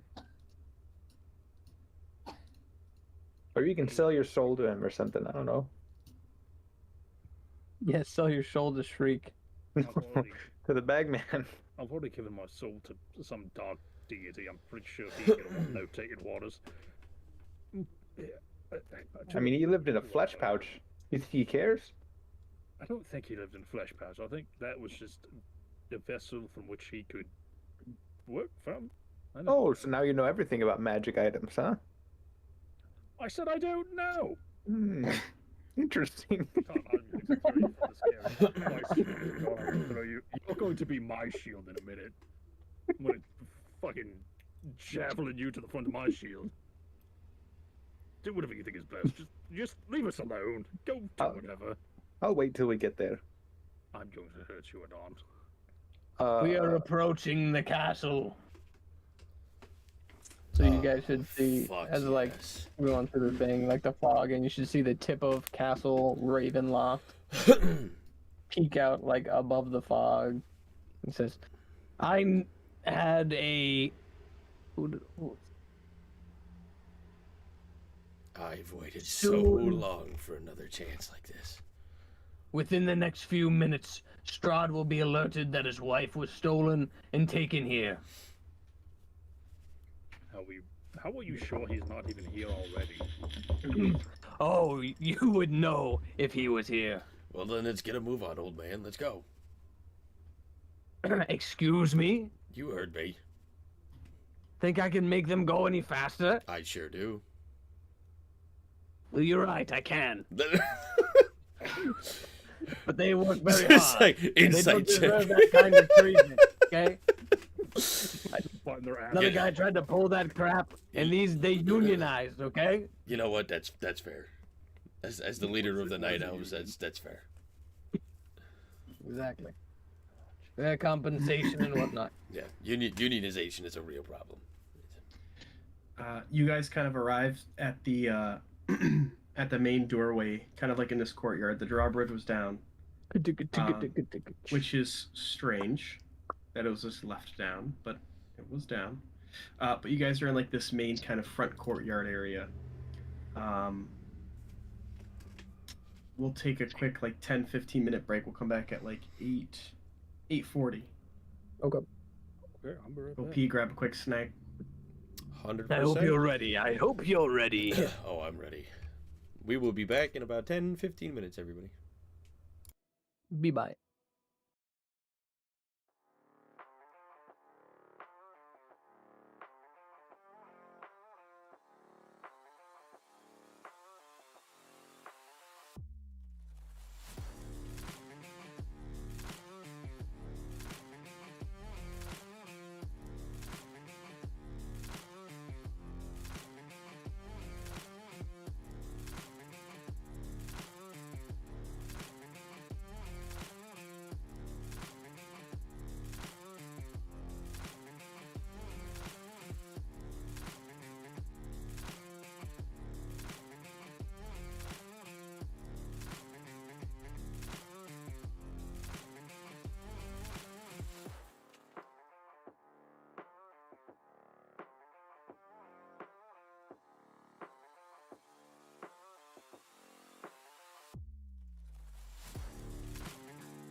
Hello.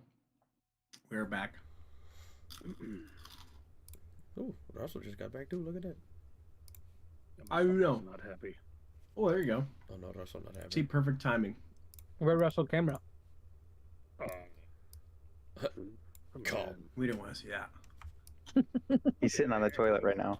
Ain't nobody want to see my face. Calm. He's just got like the wireless headset. He's in there. Super gamer mode. He literally set up his rig in the bathroom so he can sit on the toilet while playing. Hey yo, that's a bomb idea. Little mini fridge. No bathroom breaks. It's always a bathroom break. You guys take breaks for bathroom? Bruh. On bathroom break, Russell goes and sits at his actual desk. Yeah. Oh man, I've been weird. I just sit in a chair. Sitting on the toilet. Sitting on the toilet. Bold of you to assume I didn't Oh, hold on a second. somehow turn my Super Labs chair into the toilet seat just to sit on that. Whoa.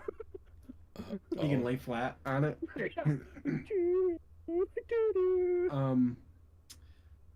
First things first, Don, if you wanted to use any of your hit dice, you may on your guys' trip to Castle Ravenloft. How do we use these? There we go. 1, 2. Oh, look at that. Good to go. Topped her up. So, you guys arrive to the castle doors. The front door is like creaked open a bit. It's like half open. That's not overly suspicious. Look. Off in the distance, you see, like way off in the distance, approaching very fast, is a giant flock of black bats flying from the town. I'm gonna start making my healing cannon. Okay. I don't My see frog. out here is the best idea. Everybody get the fuck inside. Who coming quick? Don's gonna hop off this thing and start making his way inside. Okay. I will follow suit. Ben Richten, are you gonna snag the arena? Yep. Mm-hmm. Ben Rickman goes in the back. And he takes off his overcoat and reveals he's just in a vest and like very jacked, muscular arms. Master Roshi out here. Yeah, No. but he's like an old man. So his skin's kind of like that see-through-ish, like that old men are. So you can see his veins Yeah. and like the exact shape of his muscles. You know what I mean? Must be loving this character right now. And Goatee I mustache, can't the stand wind him. blowing in his hair, and he's got this cane strapped to his side Hey, you're on back. his hip. Yes, the character Kane just tied onto his hip, just dragging him by the feet. No, it's this cool cane that's strapped on his side. Fucking somebody help And he me. says, "Come," and he grabs her Come. in his arms very easily. And as soon as she touches his skin, she feels safe. She knows that he's not going to hurt him. What Big the muscle heck daddy. is happening? Grabs him and says, "Into the castle now!"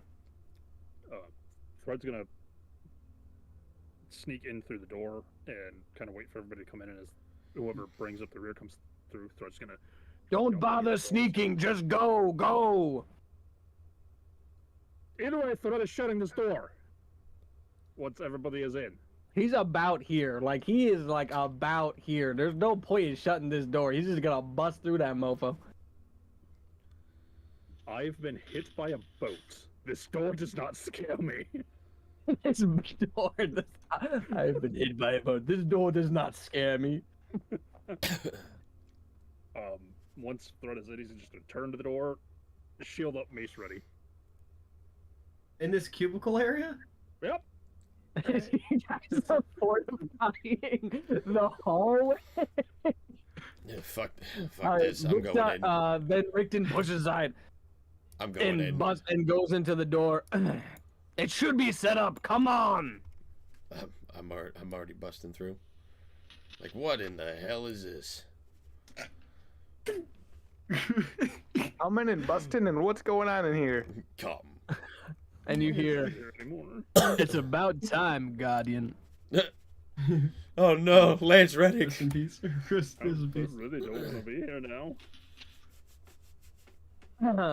All right, yeah. So as you guys bust in the door, you see symbols in oil, blood, and black candle wax.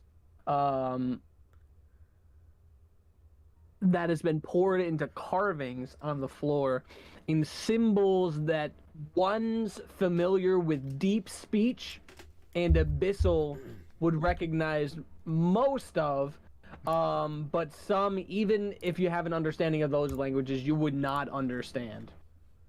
And at the back of it, opposite where you entered, you see a robed figure with a beak protruding out of the front, with multiple books in front of them. There's like 5 books in front of him, opened. You see 2 brass braziers. Not braziers. Braziers. The braziers. Braziers. On to the right of the carvings, and in the middle there is a copper dish that has coals burning and embering, smoldering there underneath. And one book in particular you might remember. I don't know if I have the right to ask people to roll things. What? To remember. I would say they probably don't remember, honestly. Okay. Yeah. None of you remember anything about any of these books. You see that he has these 5 books in front of him, and one is in front of, and it's he's holding, there's like this brass stand that he has it propped up against. He's sitting on the floor, like kneeling. The one book off to the side, the other book's open around him, and then the big copper bowl directly in front of him with the embers, and he's reciting something in deep speech.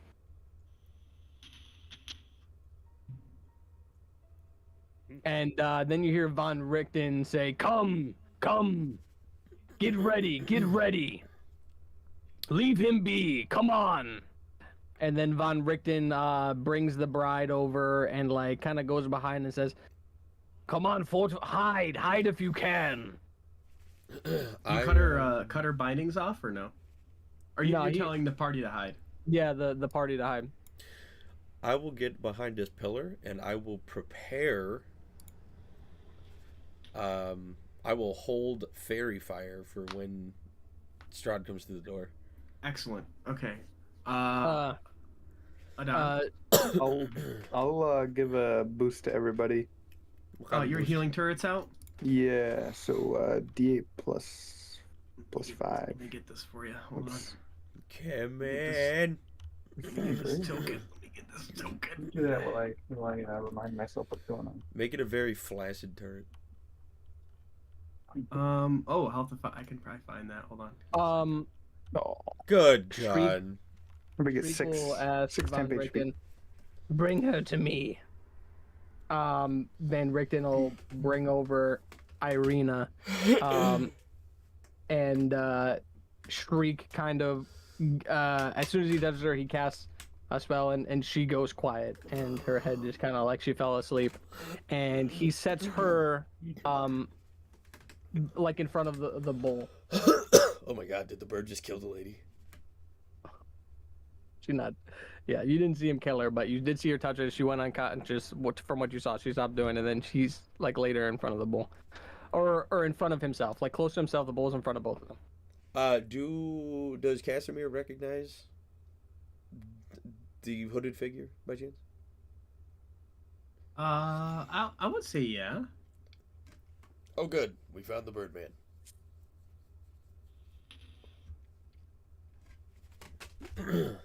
We thought we were gonna have to summon your boss to find you and the sword. Well, Shriek is just reciting, he's reciting deep speech.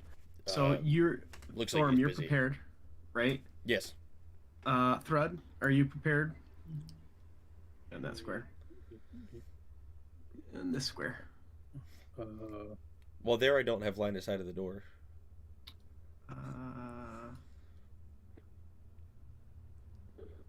You can go here or here. Okay. Yeah, that right here is probably good. Wherever you want. I'm gonna put a shriek on a square. Let me see if I can change the color of the lines quick. Or at least start brighten them up a bit. Heard that. That's better. Not great, but it's better. Alright, everybody's on square. Sweet. Yeah, Thrun doesn't have anything he can do to prep anything, so... Okay. So, so you brought Arena to the circle, yeah? Yeah.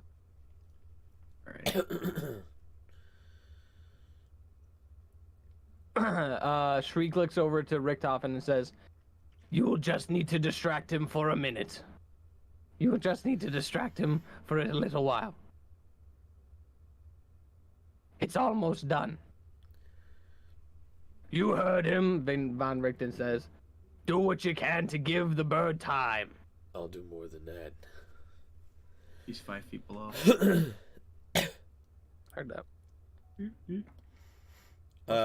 Do I detect anything with my detect good sentient? Call. I would say you immediately kind of wrong button. Hold on. There we go. You sense. Oops. Let's see. 4 entities. Aside from the ones in outside, okay. Outside, yeah. I don't really know how, but there are 4 things outside. They probably just walked here. All right. You guys need to roll initiative. KP! Ooh, that's a 21, BB. -1 for old man. -1 for Master Roshi. Gets a nosebleed when he sees Irina. Rob, you can go back into that characters tab and click on Shriek again, so that way you can get access to like rolling his shit. Thank you. If needed. To switch between the two, Rob, you're gonna want to click on their portraits up in the top left. That's a natty 20. Wow. How about them apples? Okay. Oh, nat 20. Anything else anyone wants to do before this gets ripping? Hold your peace. No, I'm holding that fairy fire. Adon? Good? No, I'm Thrud, good? Kane, are you good? You just hear, yeah. Fucking. So top of the round. Whoops. Didn't mean to do that. Oh, that's annoying. Okay. You hear. Oh, those are gonna be open. There we go. Busting through the front set of doors, and then another one is the inner doors. And in comes flying Strahd, and he's like he's kind of dressed a bit more dapper. He's got like if you took off like your like the groom's like overcoat or dress coat, right? So he's like vest. He's got vest. He's got like a bow tie, blood red bow tie, pocket and watch. Yeah. Oh hell yeah! Nice touch. Yeah. And he's just floating there, just pissed. Trigger fairy fire. Oh, I'm sorry. Oh crap. Well, it's too late now. No, what's up? I wanted Von Richten to use a protection from good and evil circle around Shriek. Oh yeah, absolutely. Let me see really quick. Oh my goodness. It's protected from aberration celestials and one action. What's the cast time on it? They also can't be charmed, frightened, or possessed. If it's already charmed, blah blah blah, as advantage on saving throw. Yeah, so he can't be charmed, frightened, or possessed. What's the cast time on it? One action, so he would have been able to do that before. That's what I was looking at too. Somebody spell slot. Boom, you're good. Well, that's the one action is the cost, but is it like 1 minute, instantaneous? Hold on. For when it triggers? Yeah, because if it's like a minute, it's a concentration of 10 minutes. No, cast time is yeah, it only takes one action to cast it. Yeah, that's how long it takes, but then it's concentration up to 10 minutes. Yep. Oh. Was it protection? Protection from good and evil? Yeah, so you see Von Richten behind the say Inodomus de Illuminateram in Celestialis, so he's just like going on like a Latinist. Very cool. Just mumbling, humbling some voodoo hoodoo nonsense to himself behind the pillar. Not voodoo hoodoo. Not voodoo hoodoo, but not voodoo hoodoo. Strahd is going to Do you want me to roll the save for Fairy Fire? Oh yeah, absolutely. Yeah, that's where we're at. Yes. Fuck. Oh no. Can I talk you into a surprise round to get advantage on it? If anybody's the natty 20 should have got a surprise round. Well, here's the thing. You knew he was coming. Yeah. Right. That's fair. That's also fair. I would say, yeah, sure. Oh, hell yeah. Let's go. Try it again, please. Why not? Please. No. God, dude, by 1. He rolled a 3 and saved. That's insane. +8 to his dex. That's wild. Wait, how does Thorum have a better initiative than Shriek? Because I have a +4 to my initiative. Yeah, but Shriek got a natural 20. Natural 20s don't count during. Yeah, not for initiative. All this is like a dexterity check. Oh yeah, so okay, the way that I play, he was holding like his action for when he came in. He was just going to release it immediately. Yeah. And then you would probably cast your protection from good and evil, like Von Richten, right as you heard the first. Right. Probably. And even still, a 21 will be a natural 20 just because it's the way that so I've been around some people, and what they do for initiative is like if you roll a nat 20, you get an additional action before everybody else does. So it's like, I guess that would be a surprise round, and then like you take it. So it's like, but if you get a nat 1, you skip your first action. Like you don't get a round. You know what I mean? So it gives a benefit for rolling. That sounds awful for the natural 1. Well, yeah, but if you get a nat 20, you get 1 action before everything starts, and then you get your regular one, which is pretty cool. Well, a surprise round gives everybody like a whole round of action, bonus action, and movement. We had the Tim surprise round of, does anybody want to do anything before he gets here? Well, that's just preparation. Yeah. He's going to.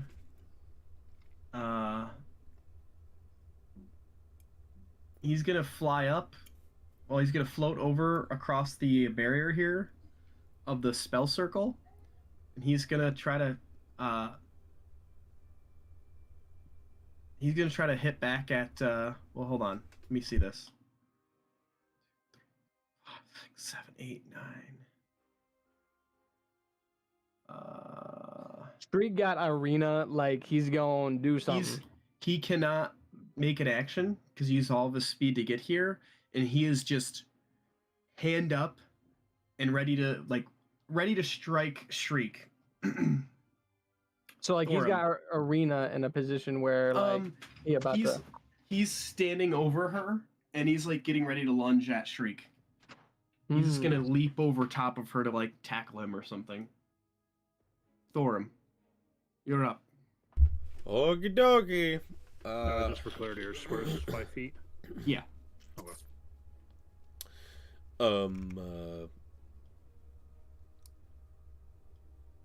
I will say, or I'll shout. I'll come around the pillar to get line of sight on him again. I'll come out this way, and I will.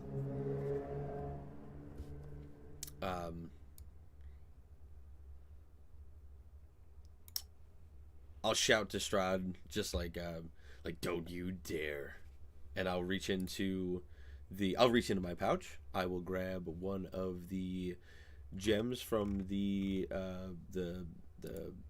crown, and Yep. I am going to. I'm gonna grab a. I'm gonna grab a ruby. Let me see, how many do I have for the ruby? Oh no, it didn't carry over. I'm gonna go to Henry's sheet real quick because I've got it in here. Helm of Brilliance. I have 14 rubies. Okay. So I'll grab a ruby off of the helmet, crush it in my hand, and I'll throw it across the ground, and I will cast Wall of Fire in a straight line. Let me make a pointer. In a straight line. And I'm gonna. Jeez. Does your turret have hit points? Yes. It sure does. Oh god. Yeah, I'm going to die. You can wind it around it. It's fine. Yeah, I'm gonna do it like this. But the problem is it's gonna be like 5 feet. Okay. Will that, if I do it like this, does that, oh god, will that give it enough room to not take damage? Hold on, let me take a look. What? Well, your wall of flame, you can snake it around things. Okay, so It that's, doesn't have to be straight. yeah, that's what I'll do. I'm gonna put it between Strahd and Irina. Yep. So Shriek is holding Arena like this. Come at me, Yes. like I will kill her. Like no, with a knife. no, she's still on the ground. He used all of his action on his turn to get up to you guys. No, I'm saying Shriek is holding Arena. Oh yeah, I got you. Wait, like about like if he comes, I will kill her type thing. Like if you do anything, she's dead. Sorry, Yeah. So I heard Strahd instead of Shriek. No. Shriek is like, yeah, like get close and she will die. yeah, so I'll throw the gem shards across the ground, and I'll trace with my finger like a snake pattern between Strahd and Irina, and cast that wall of flame. Like Phoenix Wall from. I put in the correct item for you for your Helm of Brilliance. So that way actually shows the spells and stuff for you, Patrick. Huge. I appreciate that. Because it didn't port that over from D&D Beyond. Yeah. When the wall appears. Sorry about that. So I'm going to choose the side that Strahd is on to do the damage. When the wall appears, each creature within its area must make a Dex saving throw. On a failed save, 5d8 or half as much. So let me target. He's making his save right. Meow. Oh, you're doing it. Okay, cool. Sir. He did succeed, so he's going to take half the damage. So I will. I wonder how I can roll half damage. Well, I'll just roll. He already saved. It'll automatically do it. Automatic. There we go. You see the damage in there? Says half. Yeah. Yes. It's pretty dope.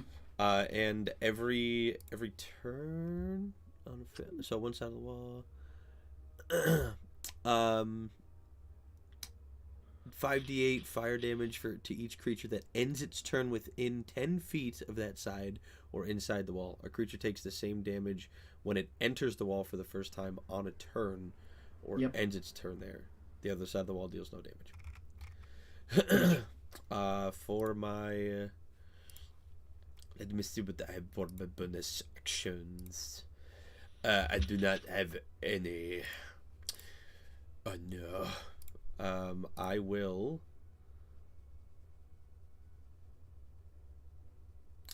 This is an organ. You know what? Can I... There's some dude in the background. When I cast this, can I? Yes, Pat. Can I please? Magnus, can you hear us? Send me something in Discord that you're listening in. I would like to. I'd actually. Oops, can I? Oh, give us a. Maybe you can give us a quick quack. Oh God. Okay, good. Get this thing out of the with the please. Pointers remove. Thank you. Oh, you got it. Can I make the wall like start from here and then snake around? What's the range on it? 60 feet. And the height of it can be 20 feet high. Like this? Yeah. Okay.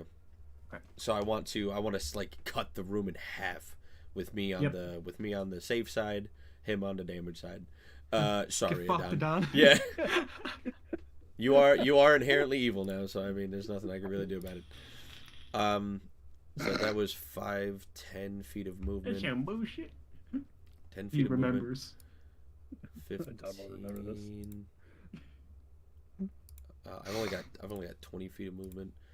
So we are going. I'm still confused on how you have 20 feet of movement. That makes no sense. There's no way. You have 30 feet of movement. I'm telling you right now. I'm making that judgment right now. There's no way you have 20 feet. I'm looking at it right now.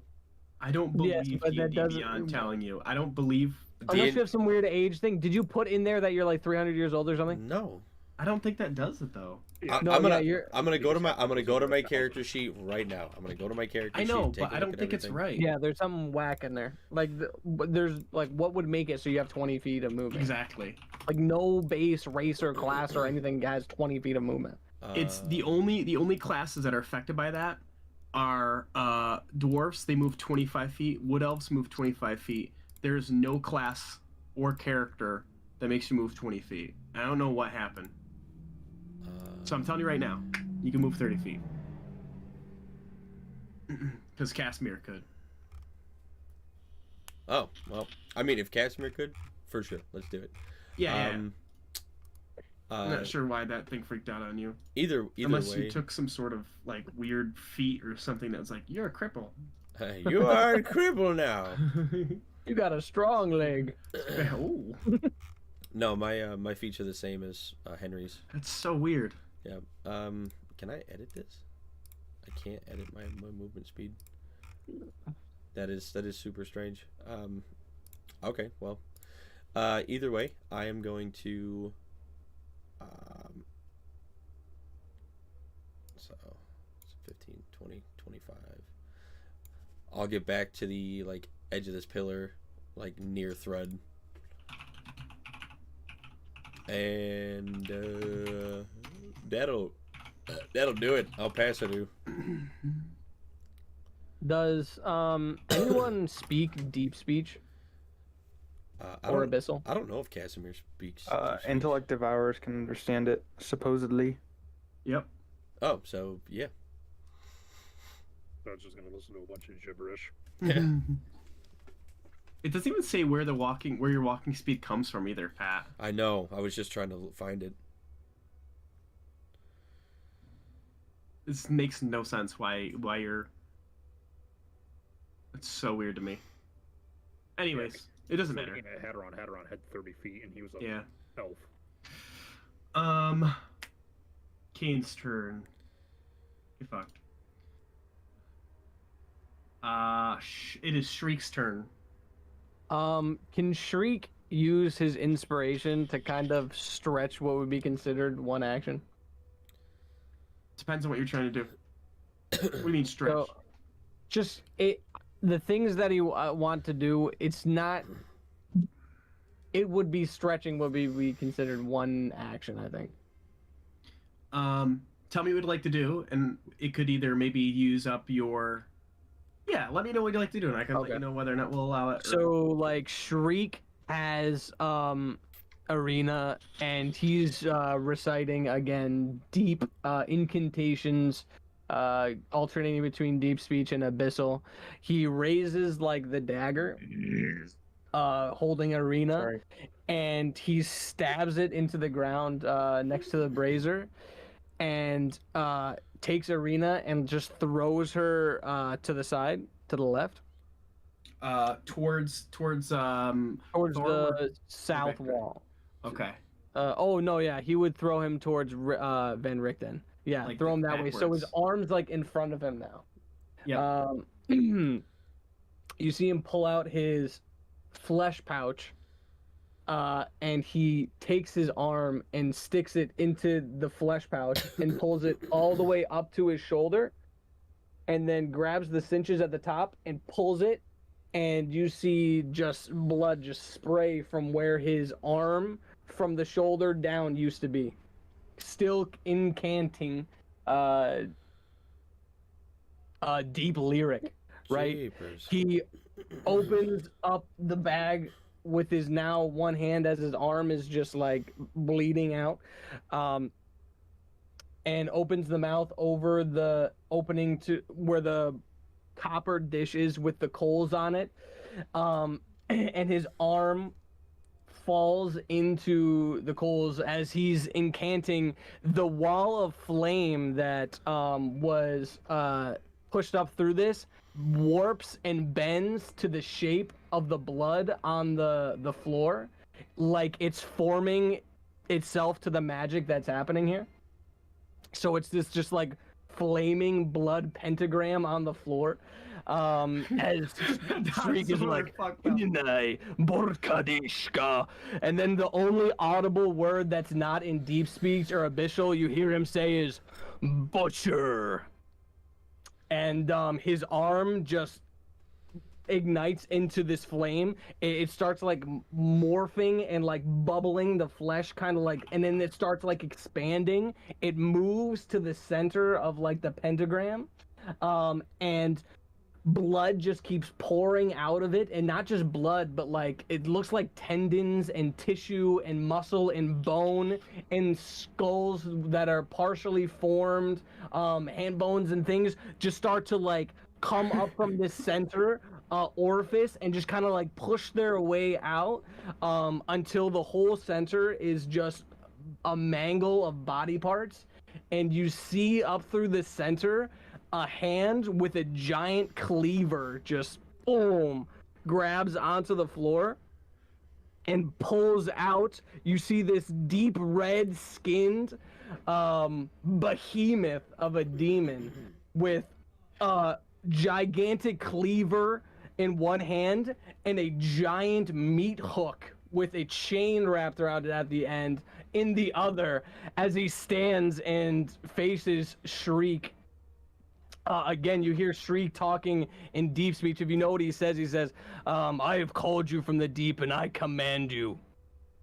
My offering is good enough.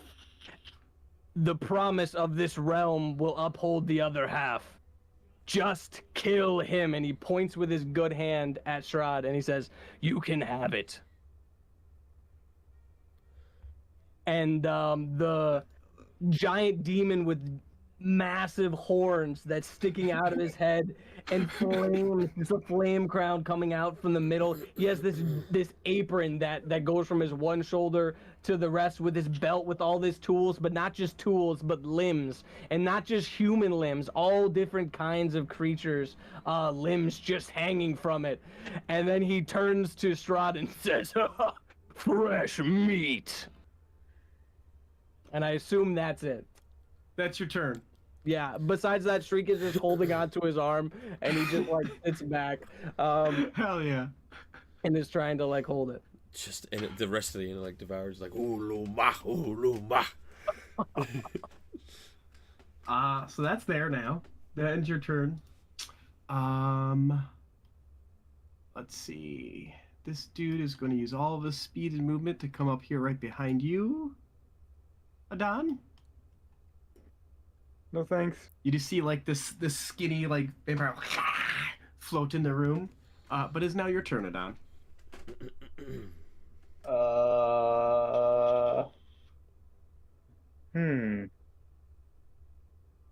Very interesting. wish I had some cool abilities like you guys. Jeez. If you guys noticed, Streak was trying to get, like, he was saving things for the longest time, grabbing braziers from the I was gonna say hotel, the when we had dinner, he grabbed the braziers and the gold, and he grabbed the wine. The wine was in his research. Yes, the blood from the floor, the black candles. Streak was planning this for a long time. with a quack. Was actually a duck the whole time. Uh-oh, does he float? She's a witch! A witch! How do we know she's a witch? Alright, action. I'm gonna cast Thunder Wave. Ooh. Come. Each creature within 15 feet make a con save. On a failed save, they take 2d8 and are pushed 10 feet away from me. Con save? Yeah.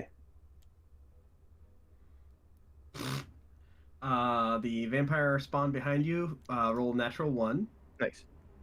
Strahd rolls an 11. 11 total. Yeah. What do they have to beat? I don't know. I'm not very good at this. Oh my god. This man out here. I cast a spell. What do they have to beat? Let me look at 16. 16 is what it says under the spell.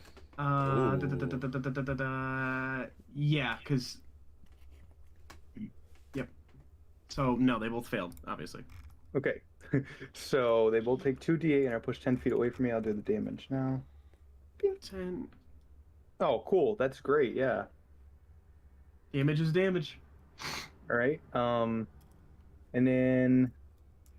I'm gonna move this way. 5, 10, 15, 20, 25, 30. Get up here somewhere up the stairs. Bonus action, gonna re-up my healing on everybody because I don't know. Is Thread within 30? Yeah, he's in within 30 feet. Right? Yeah. Get a pointer. Yep. Okay. Yeah, so I'm gonna re-up that for everybody. So 11 temp nice. HP for everybody. Only within 30 feet, right? Yeah, but it should be everybody. It is not. Except for Kane. Oh, it's from not his, of me. It's from his of turret. my turret. Yeah. Oh. Big brain plays. And then part of the bonus action, I can also get the turret to move, so I'm gonna move him just how many up points? here with me. 11. 11. 11 copy. So that's good. All right. That's it for me. All right, Thread. Out of curiosity, can we see through the wall of fire? Yeah. Okay, so we can see that there's still stuff coming in. Oh yeah. I don't know. I know that, so like the fire kind of was engulfed in this area and was amorphed by the ritual. After the ritual ended, after the thing, it kind of went back to its normal magical range. And it's now kind of burning there. Follow-up question: is Strahd, from what I'm seeing on the map, is Strahd in the fire? Yeah. Okay, so would I be able to see him in the fire? Yeah. Okay. Yeah. Strahd is going to move. And you are safe on this side of the wall. Okay.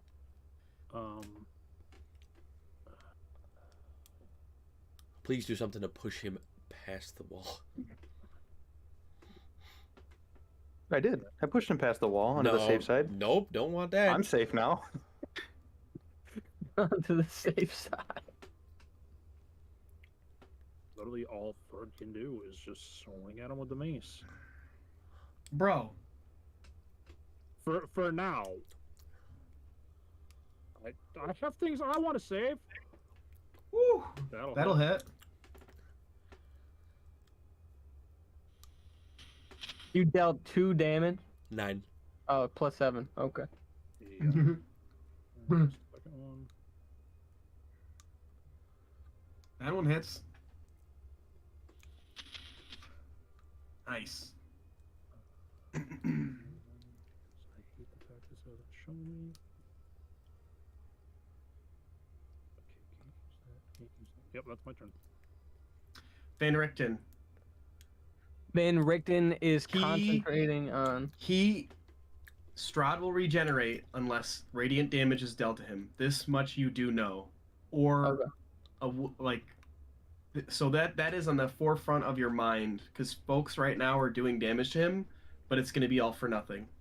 So it would probably be something that you yell out, or maybe that something worth saying or bringing up to the group.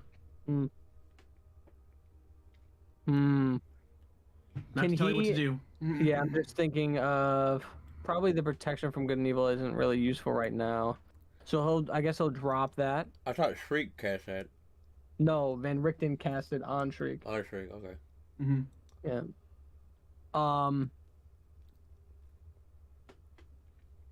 Let me look at.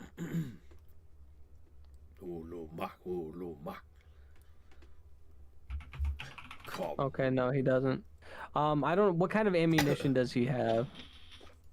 Like so I'm looking at actions. It just looks at. Like, is it like silver or? You have 2 sets of things. You have 10 silvered and 10 wooden bolts.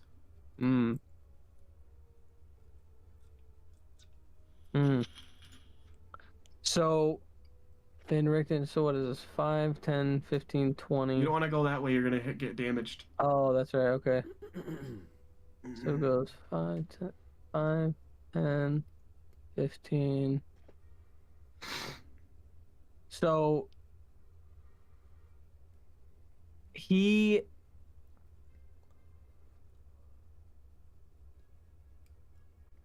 pulls out.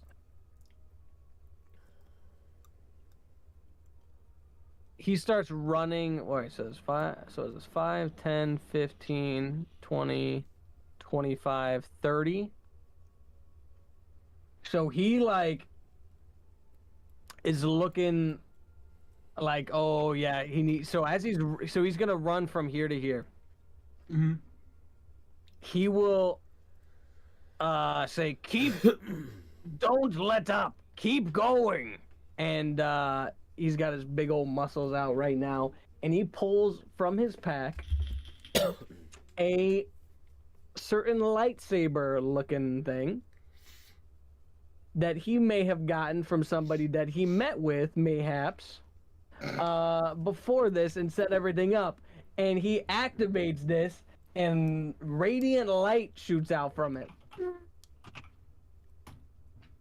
And he just goes to make a melee attack at Strahd. He does a cool slide thing too. He like is coming through and he goes slide, and he's gonna go try and one of these samurai Johns. How do you target him? Yeah, control click, is that what? Yeah. Control click.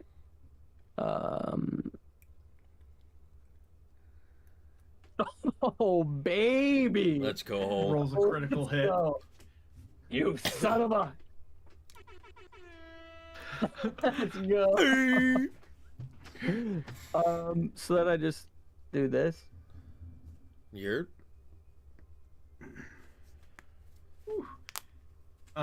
You also deal an additional 3d6. So do I just one?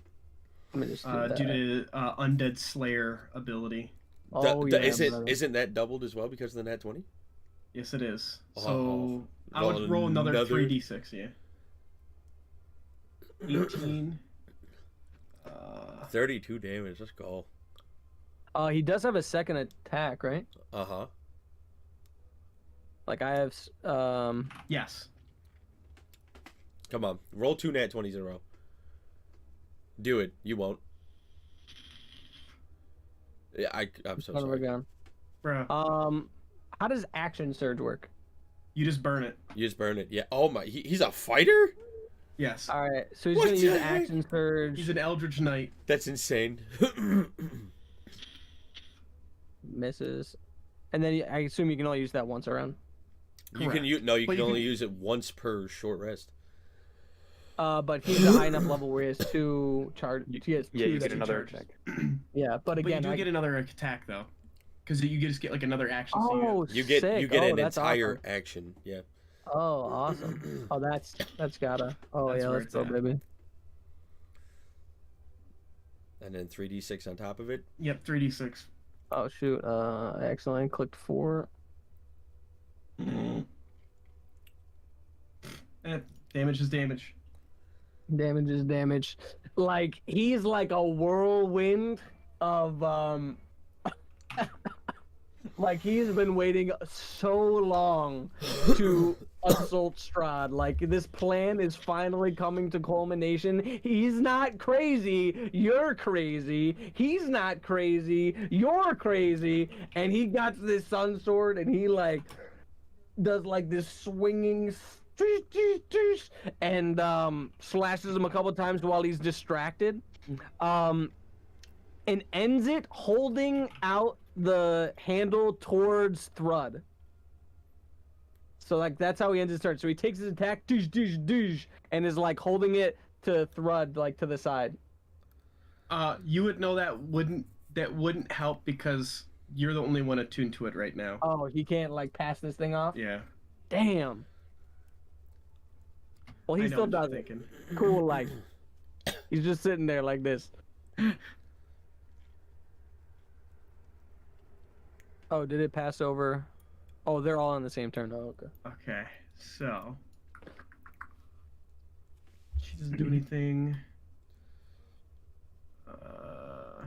Oh, he also kind of like set Arena up against the pole. She's not just like he didn't just like throw Arena towards Van Richten and he just like dodged out of the way and she just like hit the floor. No, you like got her like. This is not the right thing. Just toss it to the side. So she just kind of like. Okay. Well, they were both at the same time, so they're gonna come in here, not really realizing what's going on. Do their turns at the same time. You see two more vampire spawn in, and they come right up to the wall of fire. And what damage do they take, Patrick? 5d8 fire damage. They have to make. They have to make a save. Yeah, let me target them real quick. I got it. Oh, okay, yeah, do that. Yep. Wall of fire. They both succeed, so it's only going to do half damage. Okay. Copy that. Boom, boom. But they use all their turn to move. Is Irina still tied up? I would say probably, yeah. Yeah, she's tied up and she's sleeping. She is magically sleeping. Boom, done. Strahd's turn. Let me pull up his stat block. God, get ready for the legendary actions and shit. Something happens when he starts his turn in the fire, right? Correct. Not starts, ends his turn in the fire. Or enters it for the first time. Or enters it for the first time. Something happens as well. Is pissed off. Oh yeah. Okay. Oh right, my bad. I forgot. Is real pissed on. Yeah, is lit. Okay, he's lit. Straight. Lit his dude. Straight turn. Okay. So the sword's up, so he immediately takes damage. And Oh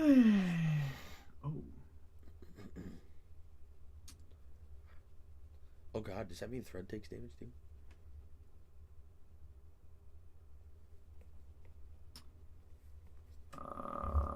Jesus.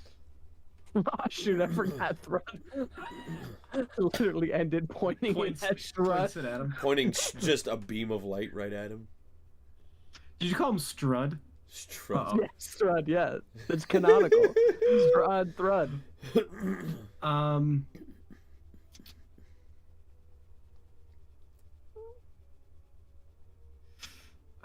That didn't do anything. He's going to...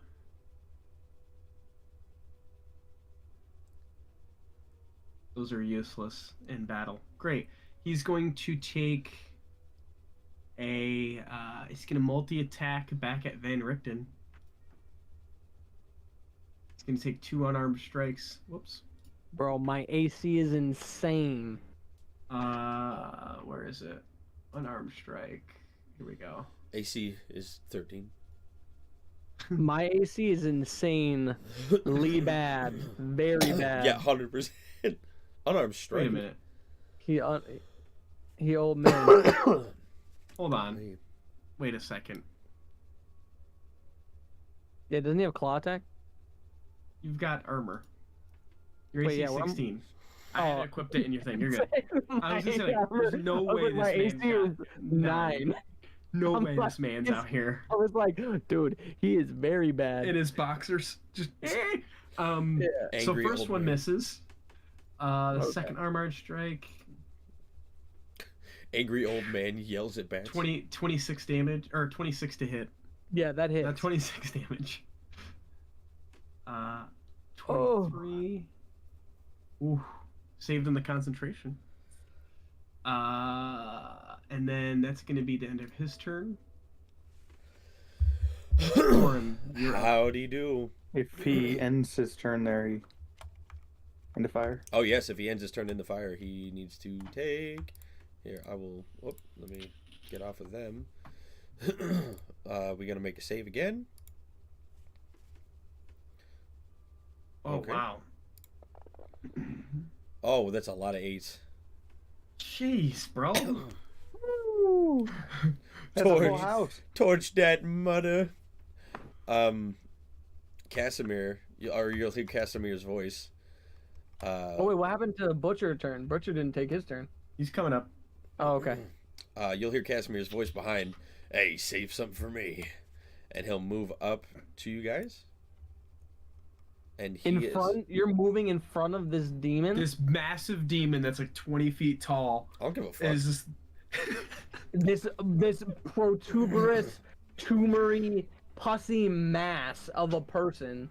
Look at this guy. That's literally that's on his way to just F Rick to Strahd up. Like he's about to plow. Like he gives no craps who's in front of him. He has a giant cleaver and a meat hook chain attached to his right hand. That's cool. I just sold my soul to a dark entity, so I don't really care. It's fair.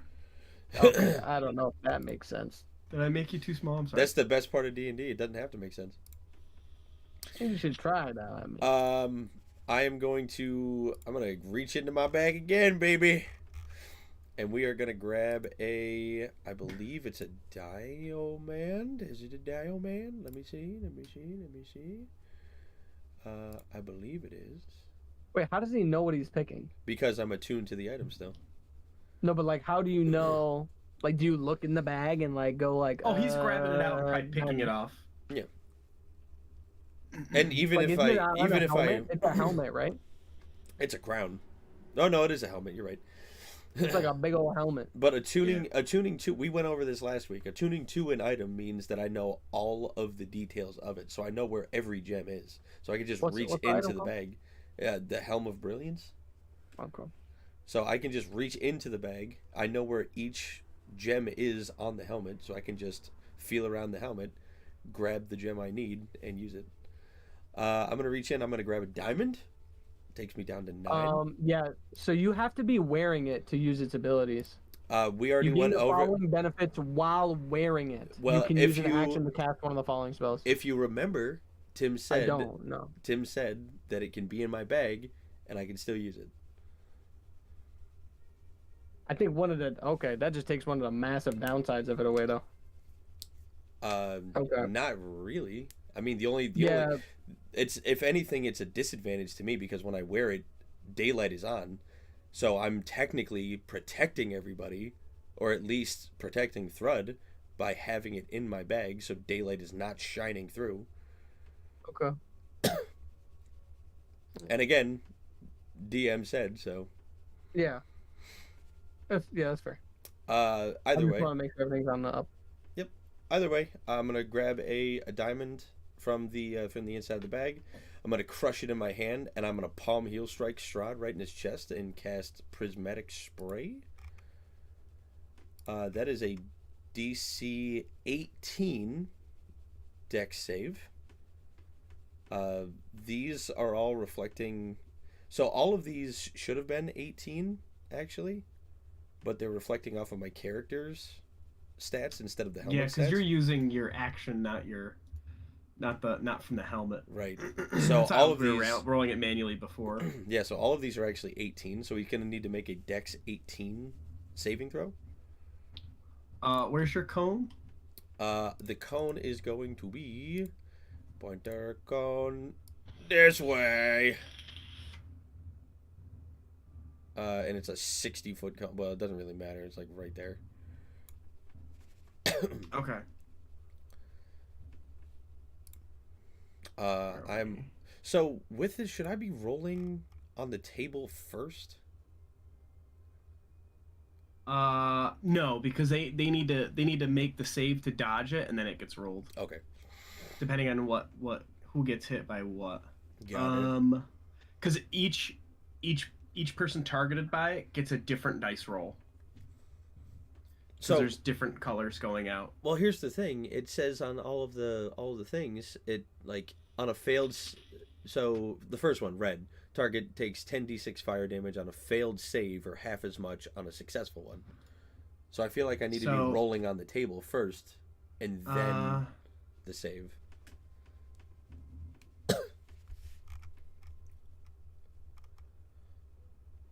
I think everything does... Or I could just read the fucking helmet.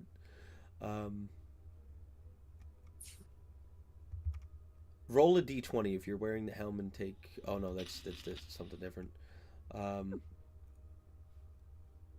Yeah, because on your prismatic spray, it just says each creature in a 60-foot cone must make a dexterity saving throw. So you do that first. Okay. And then for each target, you roll a d8. So okay. It doesn't really matter which order you do it in. It's going to happen in the same order. I'm going to have the vampire spawn roll first. Okay. Dexterity save. Rolls a 2. Let's go. And then Strahd roll a 25. Shit. All right, I'll roll a d8 to decide what the effect is. That is a 1, so that's 10 for the vampire spawn. Yep. So he failed. So he's gonna take 10d6 fire damage. Send it. 4, 5, 6, 7, 8, 9, 10. Fucking. And all right. Next one, 1d8. Please be a damage one. 5. 10d6 cold damage, which is going to be halved for Strahd. Yep. D6.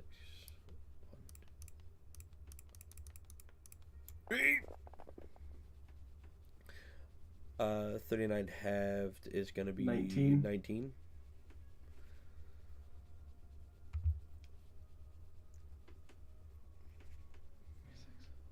Got it.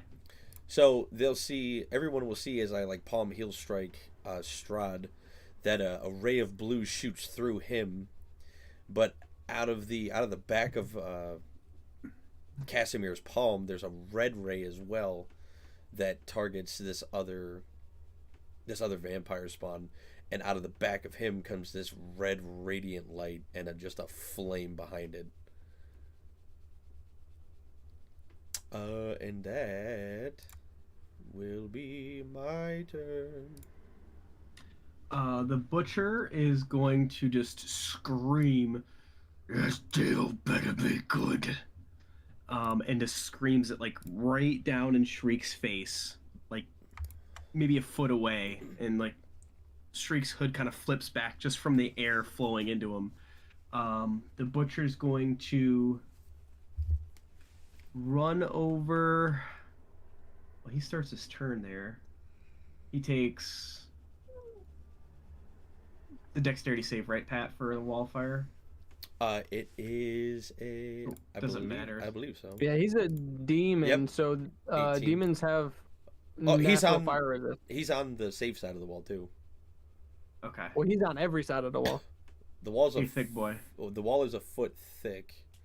Yeah, and he's like he's in it. He is Okay. He's resistant to it, but he still takes damage. Did he fail his save? He failed. He failed to save. Okay, so he's gonna take half regardless. Correct. Yep. So 5d. I'm just gonna roll 5d8.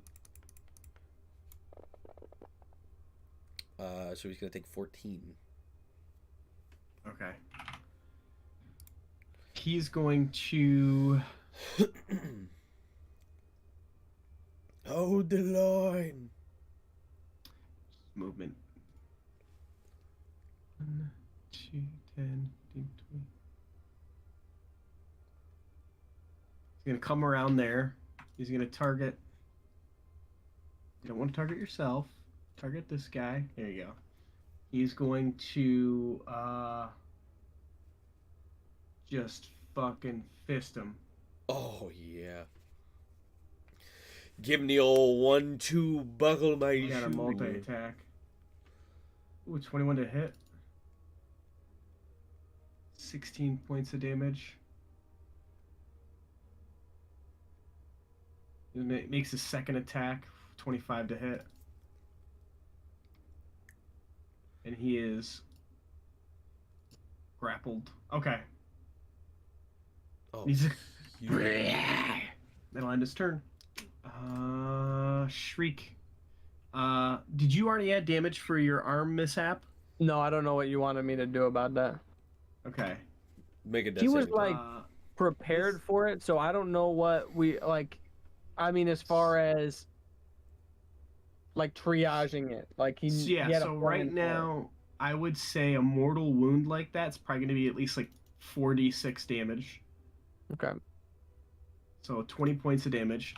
Right, now, Adon did give you guys temporary hit points, so that is 11 that mitigates it. So you're at 9, right? But well, no, hold on. You did that before Adon put up the didn't it? Or what order did that happen? I'm pretty certain that you had summoned the demon. Yeah. Free mitigated damage. Yeah, so he's at 11. Yeah, so you got 11. Whoa! What'd you do? Hold on. I set his. You changed your max HP. Shoot. No. What was it again? 31. That's right. Okay, so he's at 31. Yeah, leave it. It's good where it is. Okay. Perfect. Sorry. You are gonna continuously lose probably 2d6 damage unless you take an action to wrap that. Yeah, he's going to use. Well, actually, I think he has like an ability that he can. Kenku Cauterize. Kenku Cauterize. Kenku Cauterize. This is incredible. Like a ninja move. He can use false light. Oh yeah, he's only got one arm. He can't do the ninja signs. Oh no, so he's gonna have to borrow someone else's arm. It's like in Doctor Strange, the one arm, the dude that doesn't have the finger, he can still use the mage ray. That's true. That's true. Yeah. Yeah, I don't think. Yeah, he's just gonna make a medicine check.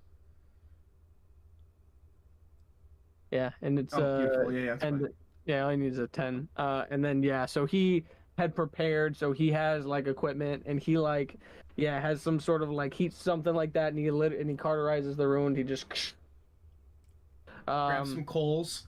Yeah, just grab some coals and just like scrub it in there, and then like wrap and just quick wraps it with some sort of gauze, and then he will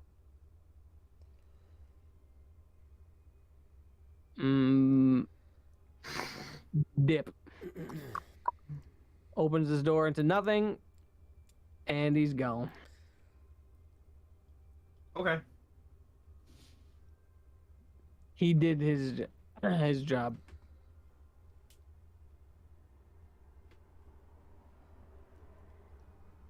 And he will. I'm trying to find his character sheet so we can pass. Oh, he's good. I made him. Oh, okay. All right. Sorry. He gone. Vampire spawn is gonna come all up, and he's gonna try to fight off this goddamn demon. He's gonna try to. That hits. Makes 2 kind of claw attacks at like the backside. So it's like clawing. It's clawing at the wall. It's not really doing much. Adon, you're up. Adon can't do much. He's very. Let's see. What do we got? We had a cool sling. Shoot the sling at this guy. Little pea shooter.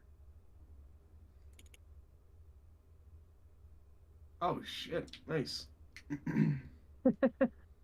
For a total of 5 damage. Let's go. Partially And resisted. that's it. Okay.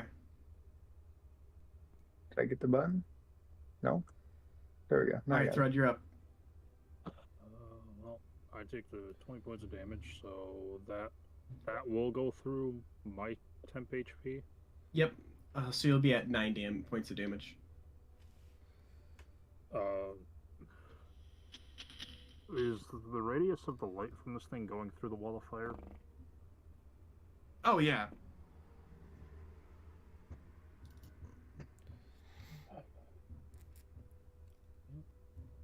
Strahd is grappled, correct? Yeah, he's currently chained up. So do I just roll normally?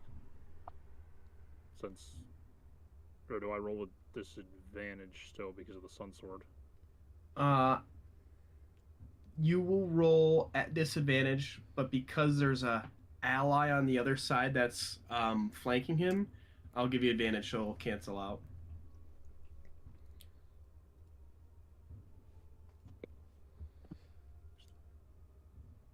Sons of Woo. Oh, that was close. Let's go. The thing was like, ooh, nice. 13 points of damage. I gotta go hide. That's my turn. Oh, were you right here? Sure was. Oh, Strahd's gonna freaking get a swing at you, bro. He's gonna go for you, my guy. Wait, he wrapped up? Keep going. It doesn't matter. Like this. He's grappled, not restrained. Hey, you son of What's that a... supposed to be? Get back here. On my hip. My hip. He's going to swing at you with his hand. That was disadvantage? Mm-hmm. Oh, did it? Yeah, that'll hit. Ooh.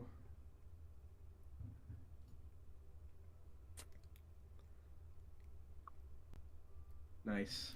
Okay. So you're moving over there. Will that put me away from the glare of the Sun Sword, or? Yeah, I would say yeah.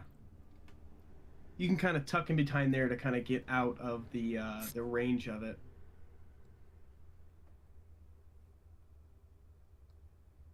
I already passed turn.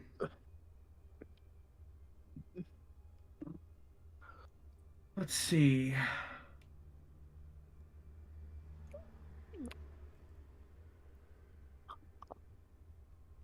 And Rickton, you are up. I'm gonna go take a pee, so think about what you want to do. Oh, mine. Ben Rickton kills him. What? Sorry. We have the power to say what happens. There's more of us than there are of him. Tim is one person. If we say he dies, he dies. Are you with me? Oh. Do you hear it? Ding. The bell, the clock of time passing. Ding dong. Now is the time. Ding. To rise up. Dong. Dong. This is our time to overthrow him. Ding. Who's with me? Oh, the Lord. Nobody? Ding dong. Dang it. Well, it didn't work in the office either. Oh, big sad.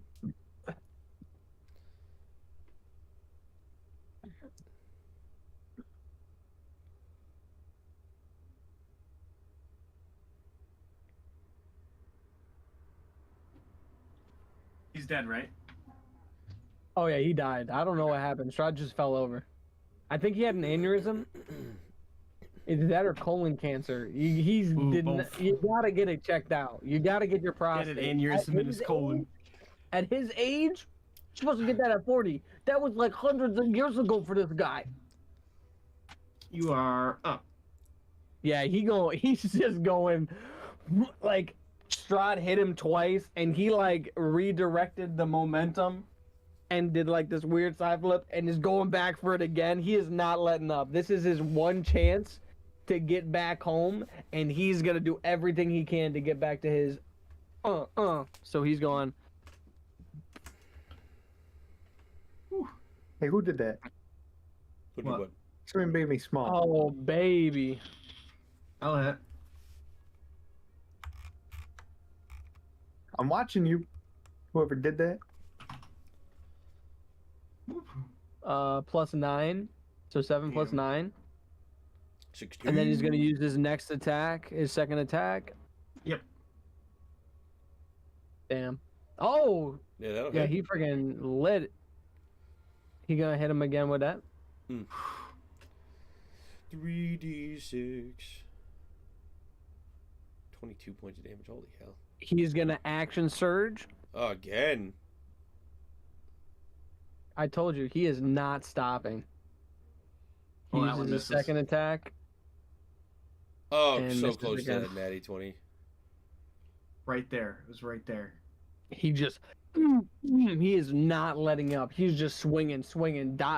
Somehow, dodging and dipping, like this, giving the splits and all that. But Von Richten is just like pure focus, like supreme focus. His eyes are glazed over. He's not young by any means, but you can see in this moment a reflection of who he was in his prime. You know, this absolutely deft fighter, just completely zoning everything else out except defeating Strahd. He just popped one of those fucking experimental pills from the R&D department in Hidden Leaf Village. He ate one of them in a sensu bean, and he's going. Don't eat the red one! No! Don't do it, Grandpa! Alright. Okay, he's good.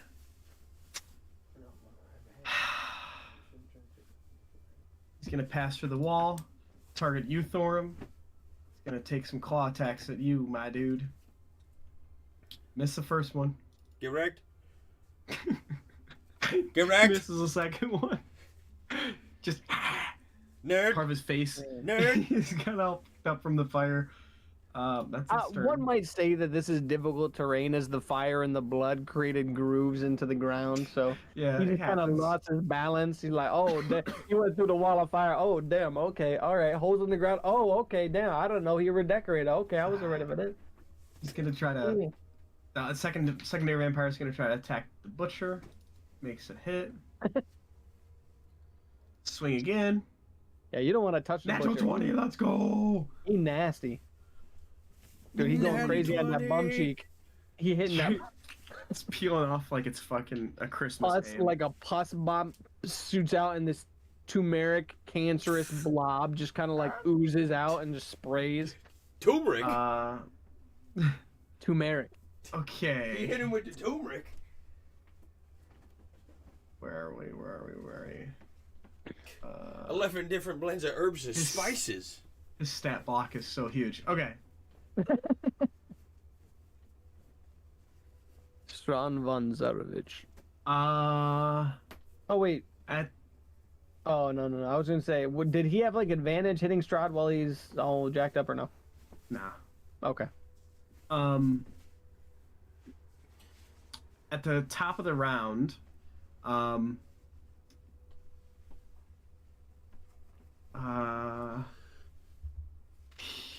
Strahd's gonna point at Van Richten. I need you to make a. I need Van Richten to make a DC 17 Charisma saving throw. Come on, baby. Come on, Van Richten. You can do this, man. You did not do it, man. Okay, so Wait. Can I see him? Wait. Oh, no, he might not. Is he within 30 feet of me? 5, 10, 15, 20. No, he's just out of range. Get wrecked, you evil bastard. Hold on. You see this you let's see, Thorum and Thrud, and I guess Adon in some form. You see the shadow of Van Richten detach from him, and this entity rises from the ground. Let me see. What did he roll for initiative? I gotta put him on the map. There you go. That's the Larry action. Shadow. So Van Richten does not cast a shadow anymore.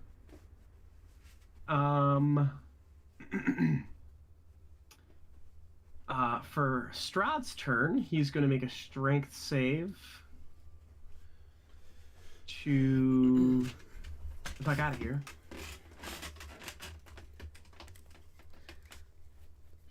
Okay, roll the 2. Oh yeah. Good job, buddy. Good job. The butcher restrains, bro. He is going to.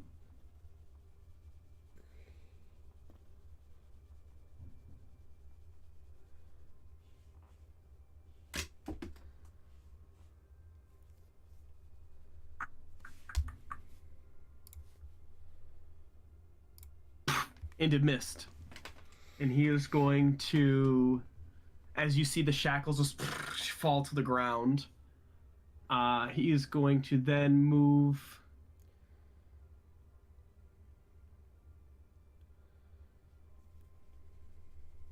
Oh, fuck, he can't do that. He's in sunlight. Oh yeah, baby. And shadow too. How can the shadow? Dark shadow. The shadow dimension. The shadow, bro. We've been banished to the shadow dimension. Where Toontown exists. And Halloween Town as well. Dude, Toontown is the shit. Toontown Dark Magician, let's go. Dude, Dark Toon Magician. Dude, the clock, dude. What's his name? Pegasus? The Millennium Eye. Listen, Karibo was underrated. I'm just saying. Karibo, the most overrated nonsense. You seen the card IRL? It's got like 2 HP, does nothing. Underrated, for sure. Hold on. Karibo's free sack.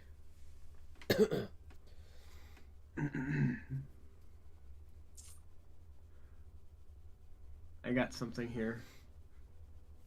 Oh no. Just kidding. Write that down, write that down. He's stuck. Oh, he's failed stuck. To save. He failed to save. Oh, he's stuck. Oh, and he's in the wall for the end of his turn. Get wrecked. We got him exactly where we want him, baby. Oh, come here, you big bitch. You ready? You ready to make this 18 deck save? I think he did the wrong thing for that. Fuck it. Thorum. Constitution saving throw. Or, sorry, wisdom saving throw, 17. Me wisdom saving throw, 17. Yep. Okay. Come on, baby. Nope. He's going to... You're now charmed. I have resistance to being charmed as an elf. Okay, so roll again. It's only half charmed. Only take half charm damage. Oh, natural 20, baby! Look out here. Look out here. This is bullshit. This some bullshit. BS. I don't even care enough. Okay. We came here with the big guns. He just like looks at you. Thorm's like, what? Don't want to be friends? He's trying to get out of the chains. One eye turns that electric blue. First of all, he has to make a 18 deck save. Oh yeah. Come on, nerd. Okay, he rolled a 20. Ah, son of a bitch. Alright, well, he takes 9 damage. Alright. Don't make me prismatic spray this man again. Prismatic. He's not restrained. He is yeah. So Grapple. oh my god, I didn't know Thorum had 2 action surges. That's disgusting. Okay, well, there's that. Let's do...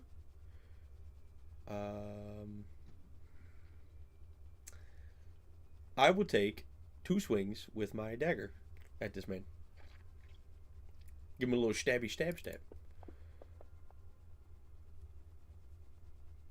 24. Yep, that hits. 9 points of damage. All right. Stab right in his kidney. 22. That hits. Go for the other kidney. Oof. 8 points of damage. You're fucking shaking, Like shake. in the UK. 100%. Way of 1,000 cuts, bitch. I will action surge. Okay. And I'm gonna hit him with it again. Here come that prismatic spray, baby. Take off another diamond. Crack him with it. A DC 18 dex save. Where is your cone? Draw me the cone. I will give you a cone. 8. Isn't it like 60? Yeah, but I mean it hits the back wall here. What you wanted to blast out the back of the fucking castle? Well, because your range changes. You hit more stuff if you actually do the full 60. Oh. I could probably turn it if I wanted to, actually. Yeah. So like, I'm gonna hit the butcher though. He's like, oh, I don't want to hurt the demon. Poor demon. You know what? I'll do it anyway. Whatever.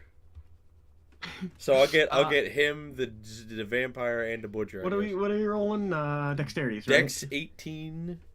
Yeah, Dex 18 save. Okay, butcher first. Yep. Vampire second. Strahd third. Okay, butcher and vampire spawn miss. Strahd rolled a natural 19 for a total of 28. Okay, so roll for the butcher first. That is 10d6 fire damage, which he is resistant to. Yep. Where'd my prismatic spray table go? Come here, yo. Gib. Get out here. Yeah, 10d6. Okay.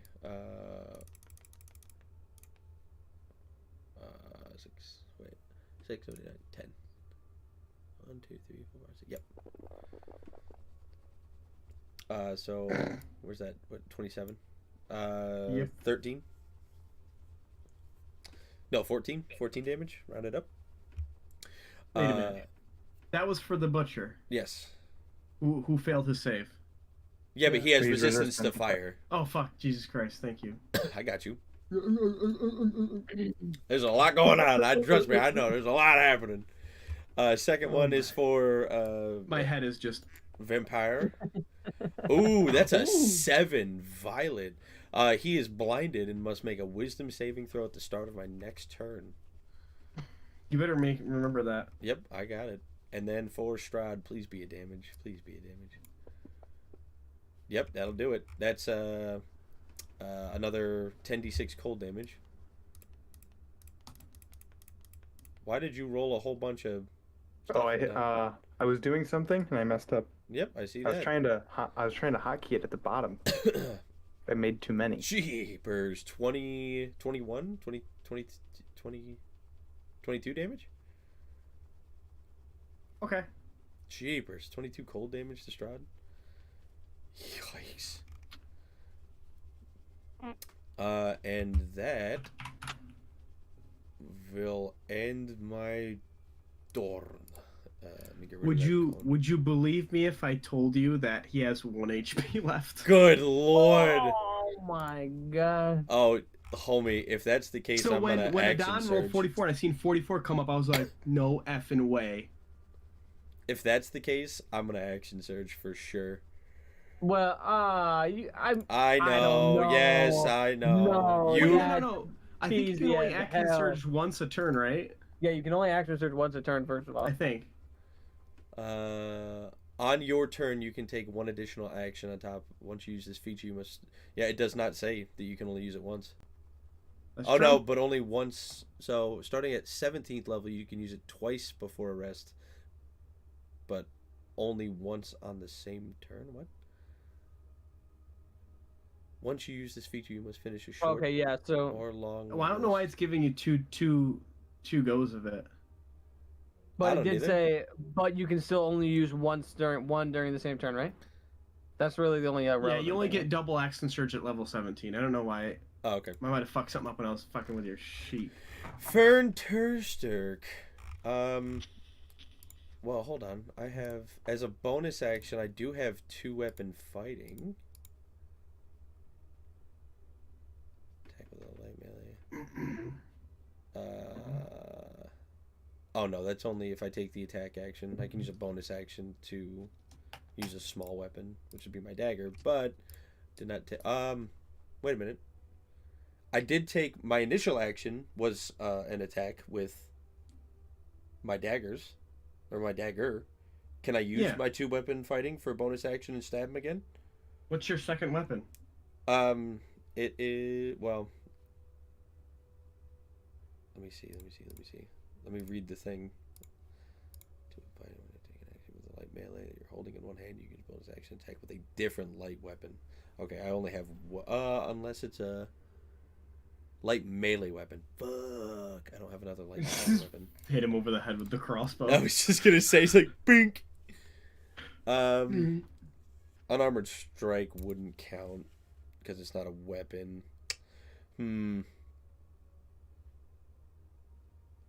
Yeah. Okay.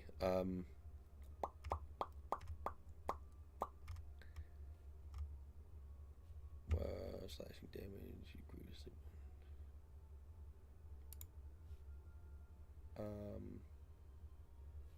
Is my dagger slashing damage? No, it's piercing. Okay, so that doesn't do anything. I think you're good, Pat. Right? Yeah, I think I'm good. I'm just double checking everything. All right. Erker. Who's gonna land the final blow? The butcher is. You're gonna slurp him right down get his deal, bro. Right down to heck. He's gonna pop the top and slurp that soul like it's a Capri Sun. He's gonna come on down at him. He's gonna go down on him. Get down on. He's gonna get him down. So you see the butcher like raise up this cleaver and come down on Strahd in this chain, like as he's chained up, and it kind of cuts into Strahd's like kind of shoulder and collarbone, and like meets like probably about halfway through his actual torso, and then he just brings it back in and finishes it. And so you can see Strahd's body just falls to the ground, kind of like as like it falls in pieces of the chain. So like the top portion of Strahd falls, his feet fall, and he's just laying on the ground. And you can kind of see he kind of drags his arm over towards Van Richten, who's holding the sun sword, and he just like reaches out towards it, and then you can see he steals a glance to the back of the room where Irina's kind of laying, and you kind of see like this single tear kind of roll down his eye, and he says, "It's not supposed to be like this." And like his face starts to kind of turn to ash, and it like cracks, his whole body just cracks to ash, and he's just kind of stuck in that like kind of that pose, kind of reaching out towards Van Richten to kind of try to block the sunlight from him, and the ash just kind of crumbles into a pile on the ground. The sun sword's fucking OP, that's all I'm saying. Against Strahd it is. Hell yeah, dude. Especially with somebody that has 2 attacks and action surge. Yep. Looking like Obi-Wan going like this. Hello there. We will end tonight's session there. Killer. And we'll pick it up next week. All right. Really? Well, okay. Thank you all for coming out and checking out the defeat of Strahd. That was dope. Incredible tonight. There was a demon summon. We smote Strahd, and we did a whole bunch of stuff. All right. Well, join us next week to see where we go from here. Can't wait. Tim, excellent job as always. Best DM around, for sure. Thank you, everybody, for showing up tonight. And as always, Say goodbye, everybody. Goodbye. Bye, everybody. Baby. Razal? Russell's here. Razal? They tell me might be no bueno. Oh, okay. Okay, bye-bye, everybody.